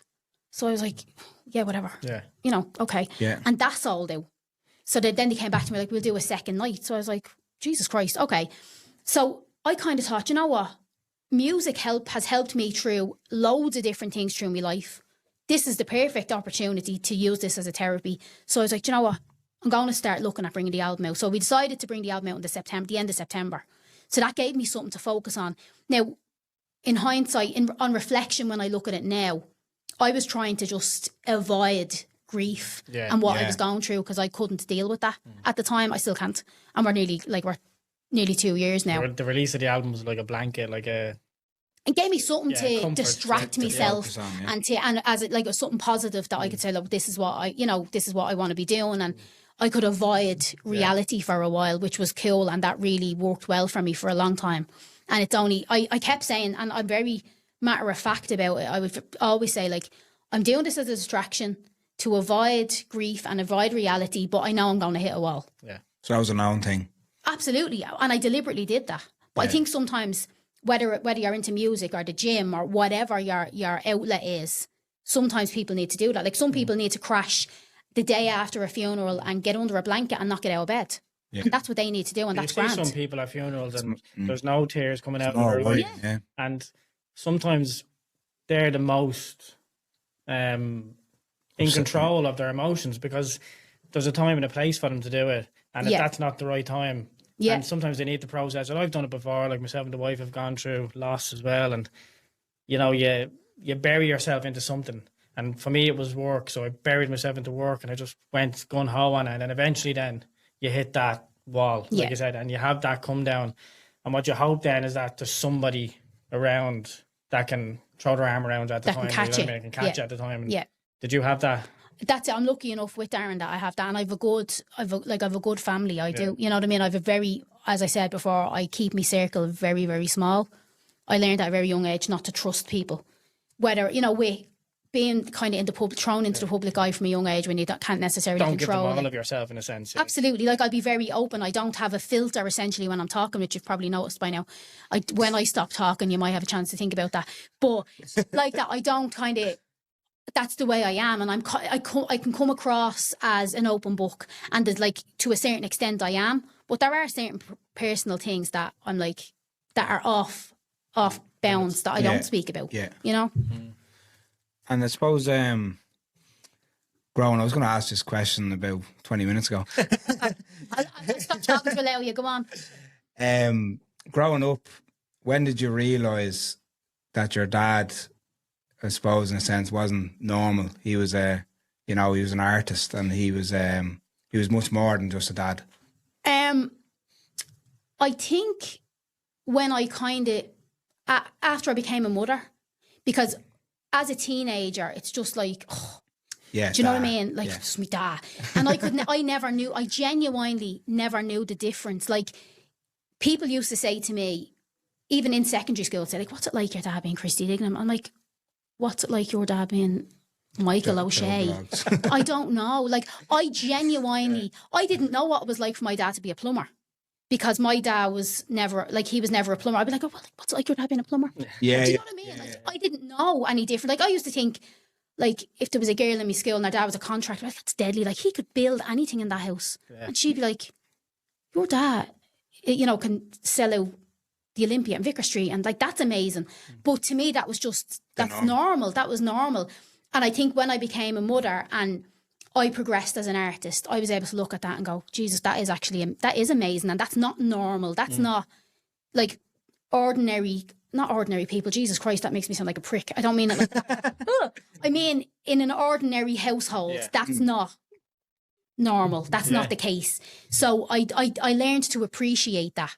Whereas when I was younger, I didn't. It's not that I didn't appreciate it, I just didn't understand it. As I said, it was just like, oh yeah, my dad's playing, gigging tonight. Yeah. So the same way with my kids will see me going out gigging and not thinking of it because my mummy's just gone gigging. That's just normal. That's the normal for us. Yeah. So yeah, I think when I became more of an artist in myself, I was able to look at him and appreciate the artist that he was. Yeah. I can just imagine it, like, coming home from a gig and then just throwing the keys down. Does he just turn back into, I suppose, father mode, like, with the family and stuff? I think he was so immature, he was never really father mode. I wouldn't say that. We used to actually, when my ma'd be babysitting, I'd like to stay in my mad's when they were babysitting, so that I could still be mammy the next morning rather than abandon them so I could gig and then also abandon them the next morning kind of thing. So I'd try to stay. So we used to have a thing where Darren would ring if we're on the way home from the gig, and my dad be on the way, Darren would ring, where are you? And Darren say Darren say we're on the Nace Road, and my dad's like, well, I'm on my way from Donegal, whatever. Yeah. I'm not getting my directions right because it wouldn't because Donegal's miles away, but you know what I mean? Yeah. Balbriggan. Yeah. So we'd be like, right, so we'd race. And then so Darren would be like, right, whoever gets there first has to go back out and get a kebab. So then normally we'd say, like, there's no way he'll get there before us. And we'd walk in, he's lying on the chair. And you're like, how? And then we'd end up having to go to Bleeding Abercrombie at 2 in the morning because he won. You know, the kind of way. He's got contacts, helicopter. We can't all get a helicopter. They cleared the road for him, yeah. But the speed he used to go, Jesus Christ. I'm surprised it was cancer that killed him. But yeah, like we'd little things like that. So there wasn't really a back into da mode. It was kind of just normal mode. Yeah, like anybody that would look like see him speaking, that's what he was. He was that kind. He was just Christy. That's the way he was. Slave, yeah. Yeah, but at the same time, like he'd come home and he'd just lie on the chair and watch true crime documentaries. That's all he wanted to do. Or Judge Judy, like that's 24/7. And I don't know when he slept because, like that, if the kids were there, he'd still be up and he'd be grandad. He'd have to be grandad the next morning. I think when we left, maybe that's when he slept. Do you have more appreciation for that now, knowing that you've got a bit of a feel for it yourself, and then trying to multiply that to his level, knowing what he was doing, and knowing how much of a toll it takes? Oh yeah. And it like that. You could kind of. He'd be going, like he'd be flying because obviously would have had a wider kind of range of gigs that he'd have been doing when I was younger. Like he lived in New York for a while in between when I was a kid, you know, things like that. And at the time it was just like I said, that was just the way it was. That was normal for me. Like Daddy was in work. Do you know what I mean? Yeah. But he was gigging in New York. Yeah. But yeah, on a smaller scale, when I started gigging, then like I felt very guilty a lot of times because I was saying like I said, I wanted to be there the next morning because at least I didn't feel I was abandoning them the next morning. But at the same time, when I think about it, when I was a kid, I never thought, why is Daddy never here? Yeah. I just thought, Daddy's out working and then he was back and it was grand. You know, so I had to kind of take a little bit of that guilt away because at the same time, when I'm gigging, I'm working. I'm able to bring my kids on these holidays and I'm able to put food in the press because I'm gigging. That's my job. We're a softer generation. I know. But like, even at that, you do have that guilt. But I also was very, very lucky. And sometimes you do have to take yourself out of a situation and look at the positives of things. Like, I was able to be there. I didn't have a 9 to 5. I never had a 9 to 5 where I had to get a childminder or something to pick up my kids. And some people are in that situation that they have to. Yeah. I was very lucky that I was there to get up in the morning, give my kids breakfast, do the school run, bring them home, give them dinner, and then I gig. Yeah. So I was gigging most of it, like they were in bed. Yeah. Well, the younger two were anyway. Do you know what I mean? Yeah. And the older one would be sitting up with the babysitter or sitting with me ma. So he thought that was bleeding brilliant. Yeah, he thought it was great. Yeah, whereas I'm feeling guilty because I'm leaving them and I'm thinking, do you know what? Like there's people who have the guilt of leaving their kids, as I said, 9 to 5 or having to get them picked up from school and they're only coming home to put them to bed because life is hard and it's expensive and that's sometimes unfortunately the way it is. So I was very, very lucky that I could be mammy and also... Yeah. There's a lot to be said for it. Like we've friends that drop kids to crash quarter to 7, I think it is, and collect them at about 7 o'clock, and it's literally putting them to bed. Like, don't even give them their dinner. Like, you know, that's it. And so like, there's a lot to be said for it. Yeah, and like, come here, I wouldn't knock anybody like that because at the end of the day, it's, as I said, it's fucking hard. Like it's bills and keeping on top of things, especially these days. You do what you have to do, and everybody's doing that for their family, and that's exactly what I was doing. I was going out and gigging and getting into bed at 5 o'clock in the morning and getting up at 7 for my kids, and like that people that are doing that, dropping their kids and waking up, dropping them to crash and having to just put them to bed. You do what you have to do. Yeah. Would your father have been into writing a lot at home? Would he have wrote a lot of? Yeah, he used to he'd like little he wouldn't be the type that you'd expect like Bob Dylan. Do you know what I mean? To be sitting with papers strewn all over the road, all over the pencil there. Like a pencil on his ear. Yeah. Something just came to me. It wasn't like that. Yeah, no, he wasn't. He'd go into modes where he'd go into the studio with the band and he'd say, he'd bring a few ideas, things like that. He would be develop it together. Yeah. So I'd be thinking a lot of people sort of develop music or develop I don't know if it's stories, and then stories then become songs. Through, I don't know, life experiences and stuff like that. Would there be anything left behind from your father that hasn't been released, I say, through Aslan, that you think you might be able to tap into? He actually done, when he went on the late for Finbar Fury's 80th, they done the Greenfields of France. And my dad's thing before he died, the album that he brought out, The Man Who Stayed Alive, he never got to gig that album. So he would have loved to do that. That was just on his own. He just wanted to have something that was just his. And he also done a few ballads with Finbar. They haven't been released. I don't know if they ever will be, because they were kind of done when he was sick. But that is something that we have, and we're doing a gig this year. We done a gig last year, a celebration gig in his memory, in Vicar Street last year, and we're doing one more this year. I'll never do it again because the stress is literally killing me. I'll never do it again. So this is officially the last one, and we only did it because it went so well last year, and it was an amazing night, and we got great feedback, and we were asked to do it again. But last year we had one of those unreleased songs, and it was the Sally Gardens. No, it's a traditional, really old song. Yeah. So we had me dad singing that. And when we were rehearsing, we were saying, wouldn't it be nice to have his voice on the night? And then I kind of thought, it would be, in theory, it's a nice idea, but I was like, I don't know if I can deal with that. Yeah. Because for a long time, and to be honest with you, most days I can't listen to him. Like, and you could, the problem with your dad being a musician, you could be driving down the road and he'll just come on. Yeah. And you're not, there's no warning. You could be on the M50. There's no warning. And some people, like my ma, likes to listen and look at photographs, and she likes to kind of immerse herself in that. I'm totally like, no, get it away from me, please, lower it down. I can't. That's just my processing or trying to not process or whatever. It kind of probably goes back to that denial. But I decided that I spoke to my ma about it, and she was like, oh, would you not do it? And you do a verse and he can do a verse. And I was like, oh, I don't know. Be hard to get so through. I said, look, I'll try it in rehearsal. And we did it in rehearsal, and I would love to say I was strong and it was amazing, and I felt shit. I'm not going to lie to you. But the lads in the band were like, just do it. If you fall to shit, everybody is at that gig because they love them and they want to support you and your family and be there as fans who have supported us his whole career. So I was like, okay. So I ended up doing it. So we basically had his vocal over, and we had a screen up with photographs and stuff of the two of us over the years. Yeah. And I made sure on the night, I was like, I need an extra mic. They were like, what? And I wanted to make sure there was an empty mic. There's a couple of videos online and stuff, you'd be able to see them. So I made sure to have a mic for him. Yeah. And I came in and sang the second verse, and then we sang the kind of chorus together. It was a lovely experience. I don't know. I think sometimes you have to find strength somewhere. I don't know where I found it, but sometimes you have to find strength to get through something. Like you were saying, where that kind of, you put your emotions aside and not cry or whatever. And I did get through that at the time, but on reflection, if you were to say to me to do that again, I'd be like, absolutely not. Yeah. Absolutely not. It was an amazing thing. And I basically was saying, look, a lot of times I stood on Vicar Street stage. I stood on countless stages with my dad over the years. But that was one of the stages that I stood on with him, that I would kind of sing maybe an Aslan song or whatever. But I said, like, this is the last time I'll sing with me dad.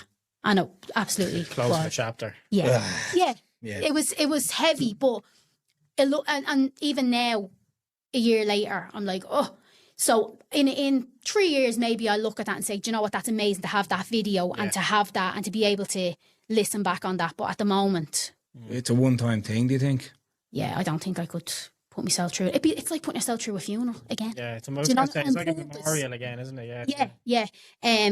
So like the gig, as I said, the gig that we done last year and that we're doing in May this year, it's a celebration. It's called Remembering Christy. It's celebrating him through his music, through music he loved. So it's not necessarily Aslan songs. It's not. I was just about to say that. Yeah, there is that. There is some of that in the set. But there's also Christy Dignam songs when he was solo. There's also Dignam and Goff songs. There's also songs like the Greenfields of France type of trad songs that he loved, or Bowie. He was obsessed with Bowie. Things like that. We'll be doing a bit of everything in that way. Who's going to perform at it? Oh, am I allowed to say? Oh, yeah, I will be allowed to say because the names are announced by the time this comes out. There's a few names I'm not allowed because they won't be out before this. But we have like nearly. See, I brought my brain with me tonight. We've seen the ones on the poster, obviously. The Brian McFaddens. And Brian McFadden. And Monday. Yeah. Steve Wall. With Tom Dunn, and a lot of these, like, everybody has a connection to him. Like George Murphy, like he gave George Murphy one of his first gigs. There's another really big Irish name. I'll tell you when we turn off the mic. He gave him his first support, things like that. And there was loads that we had lined up to do it, and just the way tours that go. So it is a celebration. It's a proper celebration. It's a proper. Maybe like a trip down memory lane for a lot of the artists as well. Yeah, for the artists, because as I said, some of them would have toured with him or would have got support gigs from him or whatever throughout the years. Do you know, like I can't say my dad didn't drink, so they wouldn't have had like sessions with him. But do you know what I mean? Everybody can come and say a few words about him, and it's mainly for fans, because with the funeral, I wanted the funeral to be very private. Because as I said, there is that aspect that I was just like, I appreciate you, but please get away from me. Like this is not the time. Yeah. Now we did have a thing at Erin's Isle in Finglas. We drove past Erin's Isle and there was thousands. Like it was amazing. And then we were able to have the crematorium. We were able to have that privately. But this kind of gives back to allow for the fans to have that, to just come and sing the songs and celebrate him and kind of just support each other. Because I think with fans, especially in Ireland, we do talk about the begrudgery in Ireland. Yeah. And there is an awful lot of that. But at the same time, when you have a fan, like fans can be so, like they can be nearly like family without touching them. Do you know what I mean? Moments, like they could be like related back to a gig, or you know, a song was playing at a time of a kiss or something. It's just exactly like the amount of people that would have. Funny enough, this is going off topic, but here we are. I have a song on my album called First Kiss, and when I was gigging in Opium at said gig last December, I got a message beforehand on Instagram from a girl that I she's actually my cousin's cousin. And she says, like, a friend of mine is coming to the gig. She's only after getting engaged. Would you dedicate a song to her? Now, she didn't specify the song because she probably didn't know any of my songs and didn't give a ball. She just wanted something for them. Yeah. So I was like, right, give me their names. So I got their names and I just wrote a note on just so I wouldn't forget, because I tend to forget things. So I was like, right, grand. So I thought First Kiss is perfect. It's that kind of song. It's, you know, because I remember even when I was recording it, I was like, do you know what? This would be lovely for like a first dance or walking up the aisle type of song. So I'm trying to plug that for people's weddings. But so anyway, I was like, First Kiss be perfect. So I kicked the whole band off the stage and it was just myself and keyboards. So I was like, right, this song. I heard there's a couple here that just got engaged and they were right over to me right hand side. And I was like, I'm going to do this for yous. And she had no idea. So she was sobbing and he was like, oh, thanks very much. Whatever. So I done the song for them and that was grand. So fast forward then, about 6 months ago, I'm in my local bank and I'm sitting there talking, chatting, and I'm looking at him and I'm like, I know his face, but I thought nothing of it. And he said, I was talking to, we were sorting out my dad's banking and all that type of shit that you have to do when someone dies. So we're walking out and he says to me, I actually was at your gig in December. And I was like, oh, right. And then I was like, shit, he knows who I am and he knows I only have €7 in my account. But so I was like, all right. And he's like, I was actually the one that got engaged. You'd done a song for us. And I was like, oh my God. And he's like, yeah. He says, well, we're actually thinking of maybe adding that song into the wedding somewhere. And I was like, holy shit, like that's great. Isn't that amazing? Like, because like that, I picked songs for my wedding and you kind of think like songs that you loved or whatever. So I think like for somebody to, like what an honour for somebody to use one of your songs as part of their life. Like that's fucking amazing. Yeah. Great. I don't know how I got to that. No, but there we are. Songs is ingrained on people. Oh yeah, that's how we got there. But yeah, isn't that nice? You've ingrained on somebody's marriage in a sense there. Yeah. Like, and the same way your dad would have, like, that's what me and Stephen were talking earlier. I think me and the missus, like, one of our first dates, proper dates, was the Tree Arena, watching Aslan standing. And, you know, got the feel and the kiss that night, like, you know what I mean? So, like, we were just talking, just saying, what memories Aslan and your dad have for you know, most people in Ireland, especially. And there's positive memories. And I just get that a lot though, like from people when they come and talk about Christy or even Aslan as a band. I'd say stories are endless. Oh yeah, like I've said it before. Like everybody, especially. Not even in Dublin, but in Ireland in general, everybody seems to have a Christy story. You know, and over the years, people come to me at gigs and say things to me, but I think since he's passed away, people want to share that more with you because I think they think, and it does, like, I think they're trying to give you a little boost by saying, like, look, this is a positive effect your dad had on my life. Or people in recovery might come and say, like, you know, listening to his music helped me, or whatever walk of life people might be in. He helped them in some way, so that's a legacy. That's something that you can be proud of leaving behind. You know what I mean? Like, yes, there was, you know, there's always bad in people's lives and people go through shit, but when somebody can turn around and say you impacted me in a positive way, I mean, what else? If you're gone, what else would you want to live? Do you know what I mean?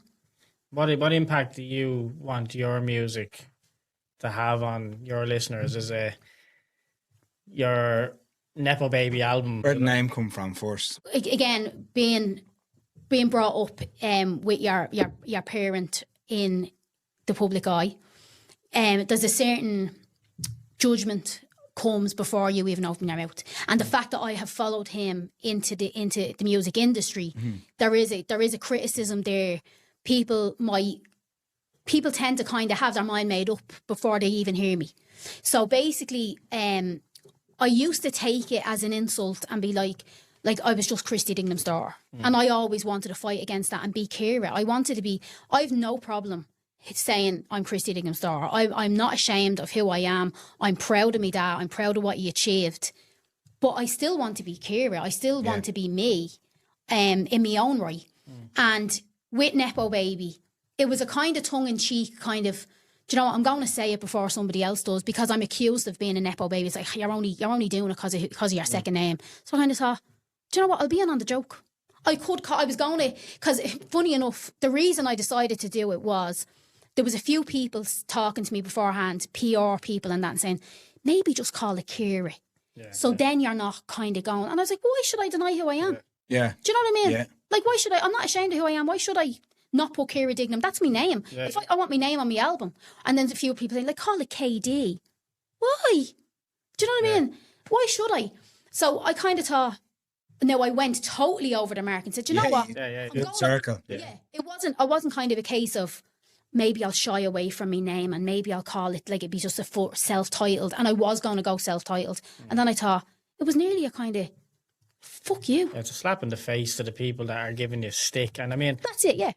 At the same time, you can, like I was saying, you can throw that Nepo Baby name out. You can throw the album out. Yeah. But the sound is yours. Exactly. You know and I'm going to do it. Call me a Nepo Baby, but I'm going to call myself as well because I'm like, you might say it to me as an insult, but I'm not taking it as an insult. There's nothing on that album where I would turn and say it's trying to be something in line with Christy. Yeah, just about to say. To push it. Yeah. It's your sound.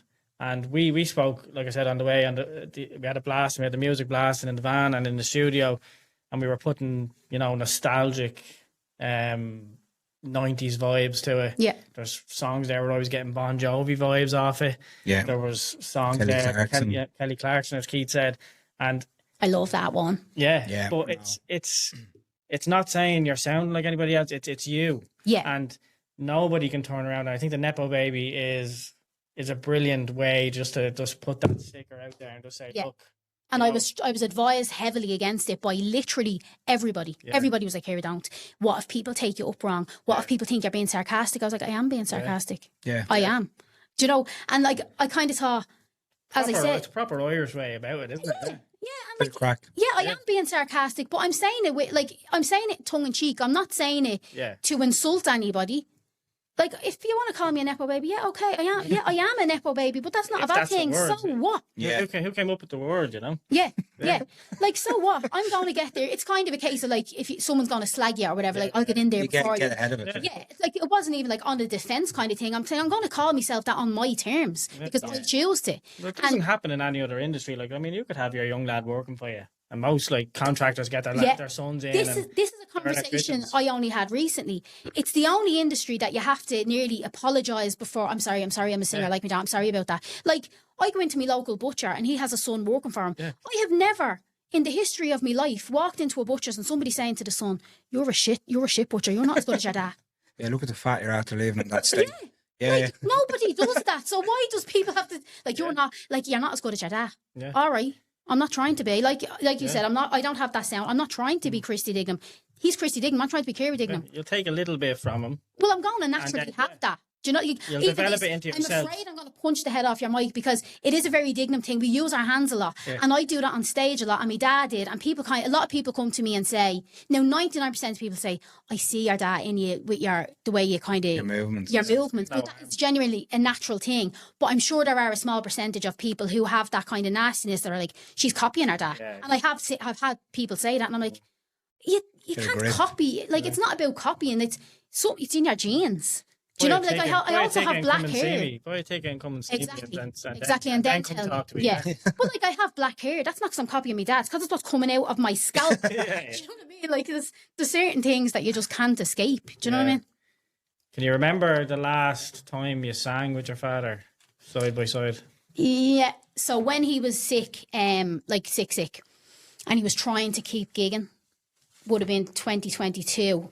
He just was. Vocally, he was on a lot of treatment. He was on chemo, and like he was literally doing chemo on Tuesday, Thursday, gigging Friday and Saturday. So he was like sick.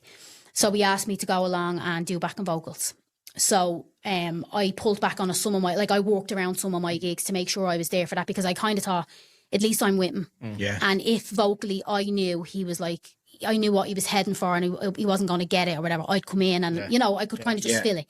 So we were gigging down in Kilkenny. It's like an open arena in Kilkenny. It's an amazing venue, which I can't remember the name. It's an amphitheatre. I think it's something amphitheatre. I can't remember the name of it now off the top of my head. But that he was after getting out of hospital the day before, and we were like, you can't do this gig, like you cannot do this gig. He's like, I'm doing a fucking gig. And like the neck of me to be saying a while ago, saying like I just wanted to commit, like I'd made a commitment and I wanted to show up. Yeah, I was giving out to him for keeping a commitment. Yeah. So obviously I didn't lick it off a stone. But we went down to that gig. Darren drove us and he was so sick. I remember standing on the stage and I remember somebody saying to me afterwards that they watched me at that gig and they were like, I could see how worried you were. Yeah. And they didn't know how sick he was at that time. Because at that stage, he wasn't in palliative care and it was the summer previous. And I remember, this is just a fan, like this, somebody who sent me a message saying, hey, Kiera, I just want to make sure you're okay. I was just watching you at the gig, which I thought was lovely because she could see and was genuinely concerned. Like she wasn't trying to be nosy. She was just like, I just saw you kept looking at your dad and you seemed a bit worried. And I was like, thank you very much. I appreciate it. He's all good. He wasn't, but that night at that gig, say 3 songs before the end, he walked off stage and he went to, they used to have a chair at the side of the stage because he was that weak. And Darren was there waiting and Darren's like, Christy. Again, Darren swoops in like Wonder Woman and it's like, no, stopping everybody gigging. But he's like, you're not well enough. So my dad's like, no, I'll be all right. Went out, we done one last song, but there was meant to be 3 more songs. And Darren pulled the manager and was like, get him out. This is it. We're done. He's not fucking well. He's going to collapse on the stage. And we didn't want that. You know what I mean? You don't want that. So we finished up the gig and he walked off. And come here, although the crowd weren't getting the full gig, they were amazing. Yeah. They were, very supportive, didn't question it. And we went home and Darren's like, Christy, I think this might be it for you. And he was like, don't be so fucking stupid. No way. But that was the Saturday night and he ended up back in the hospital on the Sunday evening. He was back in then for that was the June, July. He was in till October. Like he didn't leave hospital. So that pushed him over the edge. And then when he was, so that was the last time basically. And the long answer to your question. Yeah. No, I'm wondering the only reason why I was bringing it up was I would have had a feeling that your last performance would have been around that time kind of thing. A challenge in a sense struggle, to try and get the gig that you might have really wanted out of it. Yeah. So do you try not to remember those ones and try to remember the other ones? Like it's tough. Like I could see it there. Like there's a lot of negatives in it. Yeah. But the positive is that he got up and he got a performance out, and that's what he would have wanted. Yeah, but it's not what you would have wanted. No, absolutely. And you were there for support only. Yeah, not just to support musically, but to support emotionally and physically. Yeah, absolutely. So it's not really a gig you want. It's not necessarily a pleasant memory. I do try to take the positives out of it and say, at the end of the day, I was on the last time. Look at his career.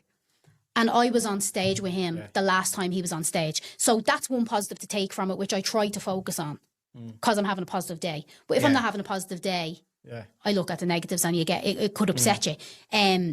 But I also remember, like you were saying, the Point. I went and sang with him in the Point and things like when it was the Point.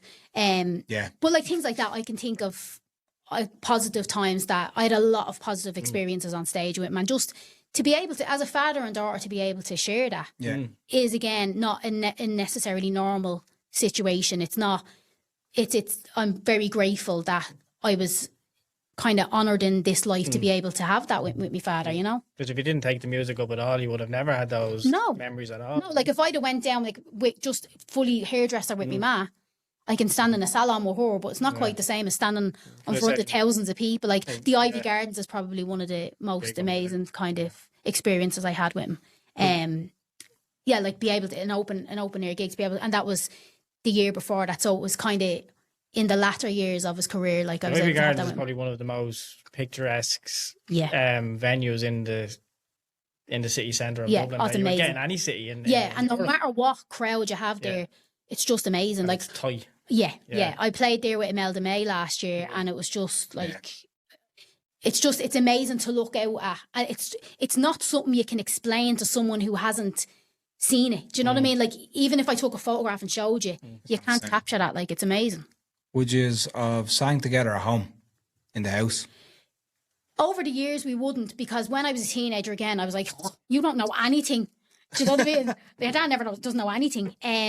But when he got out of hospital, so my mum and dad's anniversary is the beginning of November. He got out of hospital in the October. And Darren said, why don't we have a little get together in the house? Because we knew it was going to be their last anniversary, and they were 39 years married. They're together since they're 12. So they were together for like 50 years or something. But like so longer than they were. My mother say like I'm with him longer than I was with myself. Do you know? So can you imagine the loss she has? But Darren was saying like maybe we'll have something in the house, and we were like, no, he'd be too weak. We can't do something like that. You don't want people. What if he gets an infection? And you're thinking of all the, all the horrific things that can happen. Where he could be too tired and whatever. So Darren ignored us and went over our heads. And Seems when he came home, type, all right. yeah, you've met him. So Darren basically went to me dad and was like, because he knew, he's like, Christy, do you know what I'm thinking? Get just a few of the family over. We'll have a little get together just for your anniversary. Yeah, deadly. And I was like, but Dad, would you not be very tired? He's like, if I'm tired, I'll go to sleep. I was like, fair enough. Yeah, it's the best place to do it. Yeah. So, and at that stage, he's living in the sitting room because he couldn't get up and down the stairs. Yeah. And so from then we did, we sang a lot together, and because he had a few people there, he's like, here, like he during lockdown, I sang Tennessee Whiskey for him. Oh, nice. Oh, yeah. And he loved it because there's that kind of strawberry wine, you're as warm as a glass of brandy. So he was like, he loved that, and he was like the way you can control it. Yeah, do it again, sing it again. So that was something he loved, that song. And there's a song on my album called The Joke. He loved The Joke. Yeah. So those were the songs that he was like, sing them for me. Kind of in the end of his life, where like that night we were in the house, and then like New Year's Eve we just went down to the house because we wanted to just spend that. Obviously we knew it was going to be his last New Year's Eve, so we just wanted to spend that in the house with him and my man and the kids. So Darren took out the guitar and we sang that night, and my kids sang and things like that. So it's nice to have those kind of times, because over the years we weren't really that kind of the Osmonds. Do you know what I mean? We didn't really I can't think of a more modern family that's the Von Trapps. I don't know. But we weren't really at a party or like something. Most families are. Yeah, and we're not like none of us are drinkers. So it wasn't a case that we'd be out in the pub and we'd all go back to the house and have a few drinks and we'd sit with guitars. Like, we don't drink in that. You know what I mean? It's just we just weren't big drinkers. So it was never really those situations never presented themselves. So because we were kind of trying to have those times together and make those memories together, that kind of happened then. Do you think Aslan, do you think it died with Christy? Do you think, like, in a sense, obviously they're still going to go as a band, but do you feel like Christy, with the fans and everything else like that, Christy encapsulated what Aslan was, and that you would find it very hard to replicate that? Yeah, well, obviously I'm biased on that, because as a fan, I would think it. Yeah, we spoke about it. Yeah, like there's a lot of fans that feel the band ended with him. As an artist, you have to understand that, like, art and artists have to still live and make money. Absolutely, come here, and I've said it publicly. I would never begrudge anybody making a living. Like, you don't expect 60-odd-year-old men to go out and get a trade now. This is their life. It's their job. It's their livelihood. Absolutely. Like if something happened to one of them, I wouldn't say to me, Dad, no, you need to knock this on the head now, because that's what, as I said, when you have that passion and that's your job, that's what you do. Yeah. So I would never begrudge it. I would be careful about saying I think the band is dead without him, because I personally, because it's my father, I don't want to be bitchy to anybody or to put anybody else down. But for me personally, of course I feel that way, because I could never, on an emotional level, things can be misconstrued when you say things. Not by you, but by whoever Other might people. listen or whatever. Do you know what I mean? And that's cool. And you can't control other people's opinions of you or other people's perspectives. But for me to put something on the record, for me, yes, in that sense, it would be that Like that's Aslan is Aslan with me dad singing from me, because that's my dad, and on an emotional level, I personally couldn't listen to anything other than No, him. I feel like a cover. Yeah. Yeah, and come here, that's absolutely no disrespect to the new singer. He's doing his thing, like he's seeing an opportunity there. He was given an opportunity. Absolutely, take it. Who, But like who in the right mind Queen wouldn't? with Freddie Mercury was a different machine. Yes. And Queen with Adam Lambert is good. Like, Adam Lambert is amazing, Yeah, it's but he's good. not Freddie Mercury. But it's not Freddie Mercury. Yeah. So it's, if people want it, they'll go to it, and if they need that buzz to get from it, Yeah, to hear brilliant. the songs and whatever, But yeah. Aslan as the machine with Christy at the helm, It's different. it's different. It's very Different, different. yeah, Yeah. I think there's no harm in saying that that form of Aslan has died with Christy. Absolutely. But Be gone for some fair people. play to everybody else, because some things do need to live on as well. But I don't think it will never be played on the radio without Christy. Like, so it's Yeah, so Yeah. yeah, like, see, you can say that, right? And that can be like, do you know what? Yeah, that's a really good point. But if I say that, yeah, I'm a prick Yeah. and I'm being negative towards Yeah. people, and that's not what I'm Yeah. not about. That I'm not trying to come yeah. across like I'm that. saying that as a fan. Yeah, I'm not trying to look for the snippet. I'm just, it's something that, you know, wishing people well is one thing. Having a personal opinion is another thing. yes, And everybody is entitled to their opinion. everybody is, unless you're me. Yeah. Funny enough, You're would you believe? Do you know what I Donald mean? Trump. Yes, yeah. Well, in fairness, he shouldn't. But yeah, no. Well, as I said, in an answer to your question, I do. I think that machine is of course gone, Yeah. and it'll never be the same. They're doing their own thing now. They're doing a new thing, and that's cool. That's fine. But it's not for me, purely because on an emotional level, and that's my life has known Aslan as me dad and with me dad, And and it's very fresh as well. absolutely. So I think people can forget that you're a human and it's my father. Yeah. It's not just some randomer you see on Facebook. Like, there's feelings behind that, and it can come into that kind of that be kind thing. Like, that's not, people forget that that's not just words. Like, you should actually be kind. Like, you have to wait for a Caroline Flack situation Yeah. for people to remember again. Yeah. Do you know what I mean? Because people do forget very, very How quickly cracked. how vulnerable people can be. And like, you're vulnerable and then you're grieving on top of that. And you know what I mean? There's a loss there. And come here, they've had a loss. The band have had a loss as well. Do you know? Like, whether as like there was a disconnect at the end. They didn't speak at the end. My dad wasn't necessarily part of Aslan at the end. Yeah. Through kind of business decisions and whatever. Different reasons, yeah. that that's not, he's not here to talk about it. Yeah. They're not here to defend themselves. I'm not about kind of trying to spread rumours or any of that. Yeah. That's all stuff in the background that has nothing to do with me. Yeah. So that's not my fight, despite what some people might think online. That's not my fight Yeah. to have. Yeah. So I will say, like, and I've said, best of luck to them, let them do what they're doing, but it's not for me, because for me, it's a, you know, it's a very personal thing. And but again, as I said, I wouldn't disrespect their new singer. He's doing his thing. I'm sure he's amazing at what he's doing.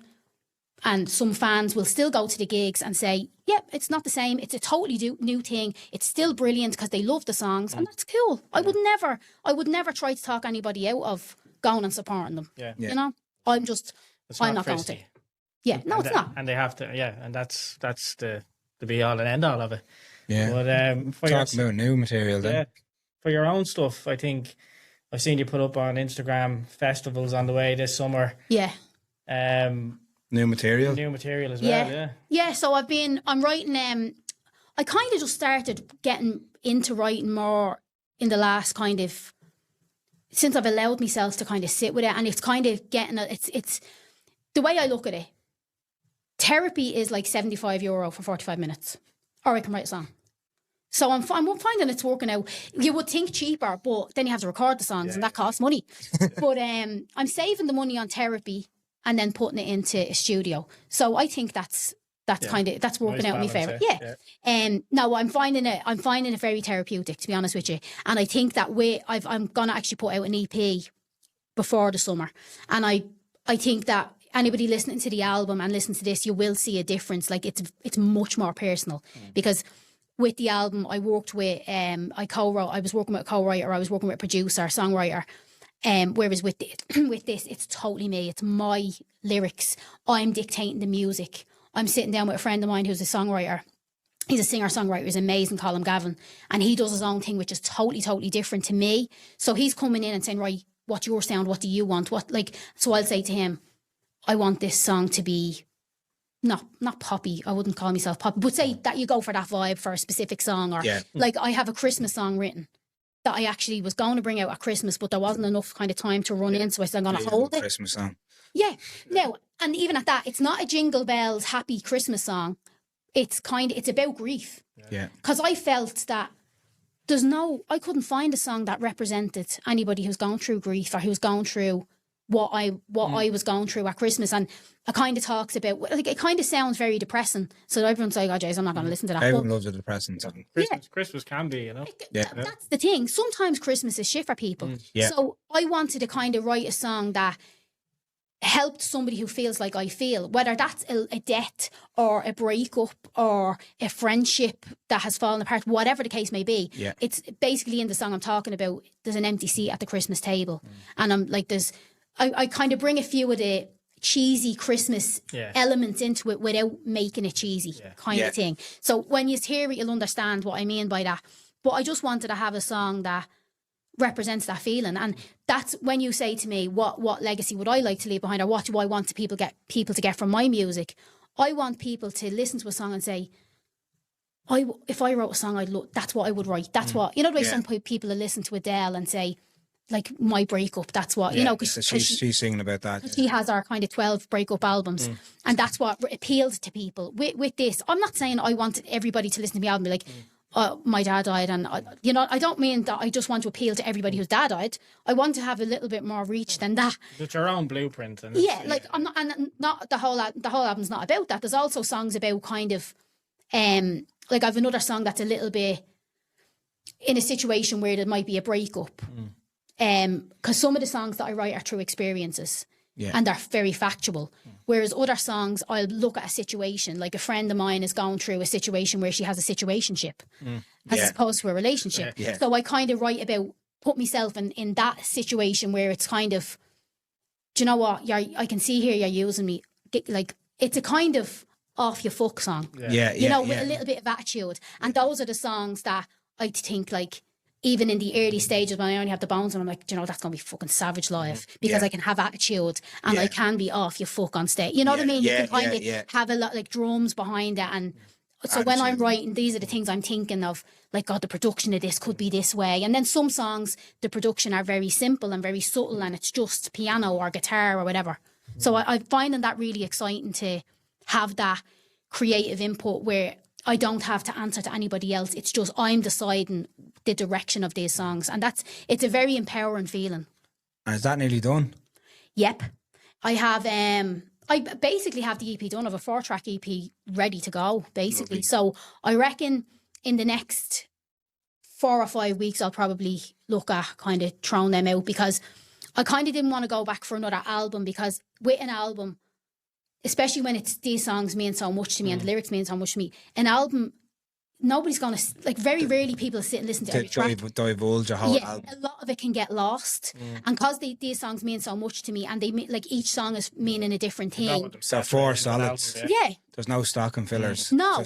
Like, there's no kind of B-sides. I want people to listen to them. Well, quite literally, pun intended. Like, there is that. But yeah, I want people to actually listen to these songs and for them to appeal to them, and for, like I said, people to relate to them. Take something away from it. Yeah. Yeah. Sticking with music, we like to finish out most interviews, I think every interview now, but with a Spotify playlist song. And myself and Keith were intrigued to find out what your song choice would be to add to our Spotify playlist. I think we'd stick one of your songs on Well, anyway. We'll choose one of them anyway. Oh, God, Yeah. do I have to pick one of me? Oh, No, we'll do that. We'll do that. for you. Good like that. Thanks so much. You spoiled me rotten. What one are we going to put on of her? The you joke like- is good as well. Yeah. I do like that. Or what's the other one? Everybody saw it coming, I think you were. called? Yeah, that's the one we were. He's like that. We were jamming earlier on. I Yeah, think that's a good one to go on. yeah. We go with that one. Okay, I support that. I support that idea. I second that I motion. endorse. Yes, I endorse this idea. I'd go totally off the Fleetwood Mac. I love Fleetwood Mac. Yeah, I think The Chain is probably one of the best songs ever written, so I would go with that. The Chain. class. Class. It's fucking savage song. It is good. Deadly. Delighted to have you in. Delighted to talk to you. Thanks for having me. Thanks for listening to me. That was Yeah. a brilliant Sorry I chat didn't let you talk. on your part. Kiera Dignam's TED Talk. Look, we look forward to obviously hearing the EP. And buying it. buying we'll it. buy it, yeah. Gigging over the summer as well. Yep. Tickets for the Vicar Street, are they still on sale? There are limited tickets. Seating tickets are gone. There's still some standing tickets, limited standing tickets available on Ticketmaster. Brilliant. Brilliant. Thanks, Kiera. Thank you. And if you don't love me now, you will never love me again. I can still hear you saying you would never break the chain.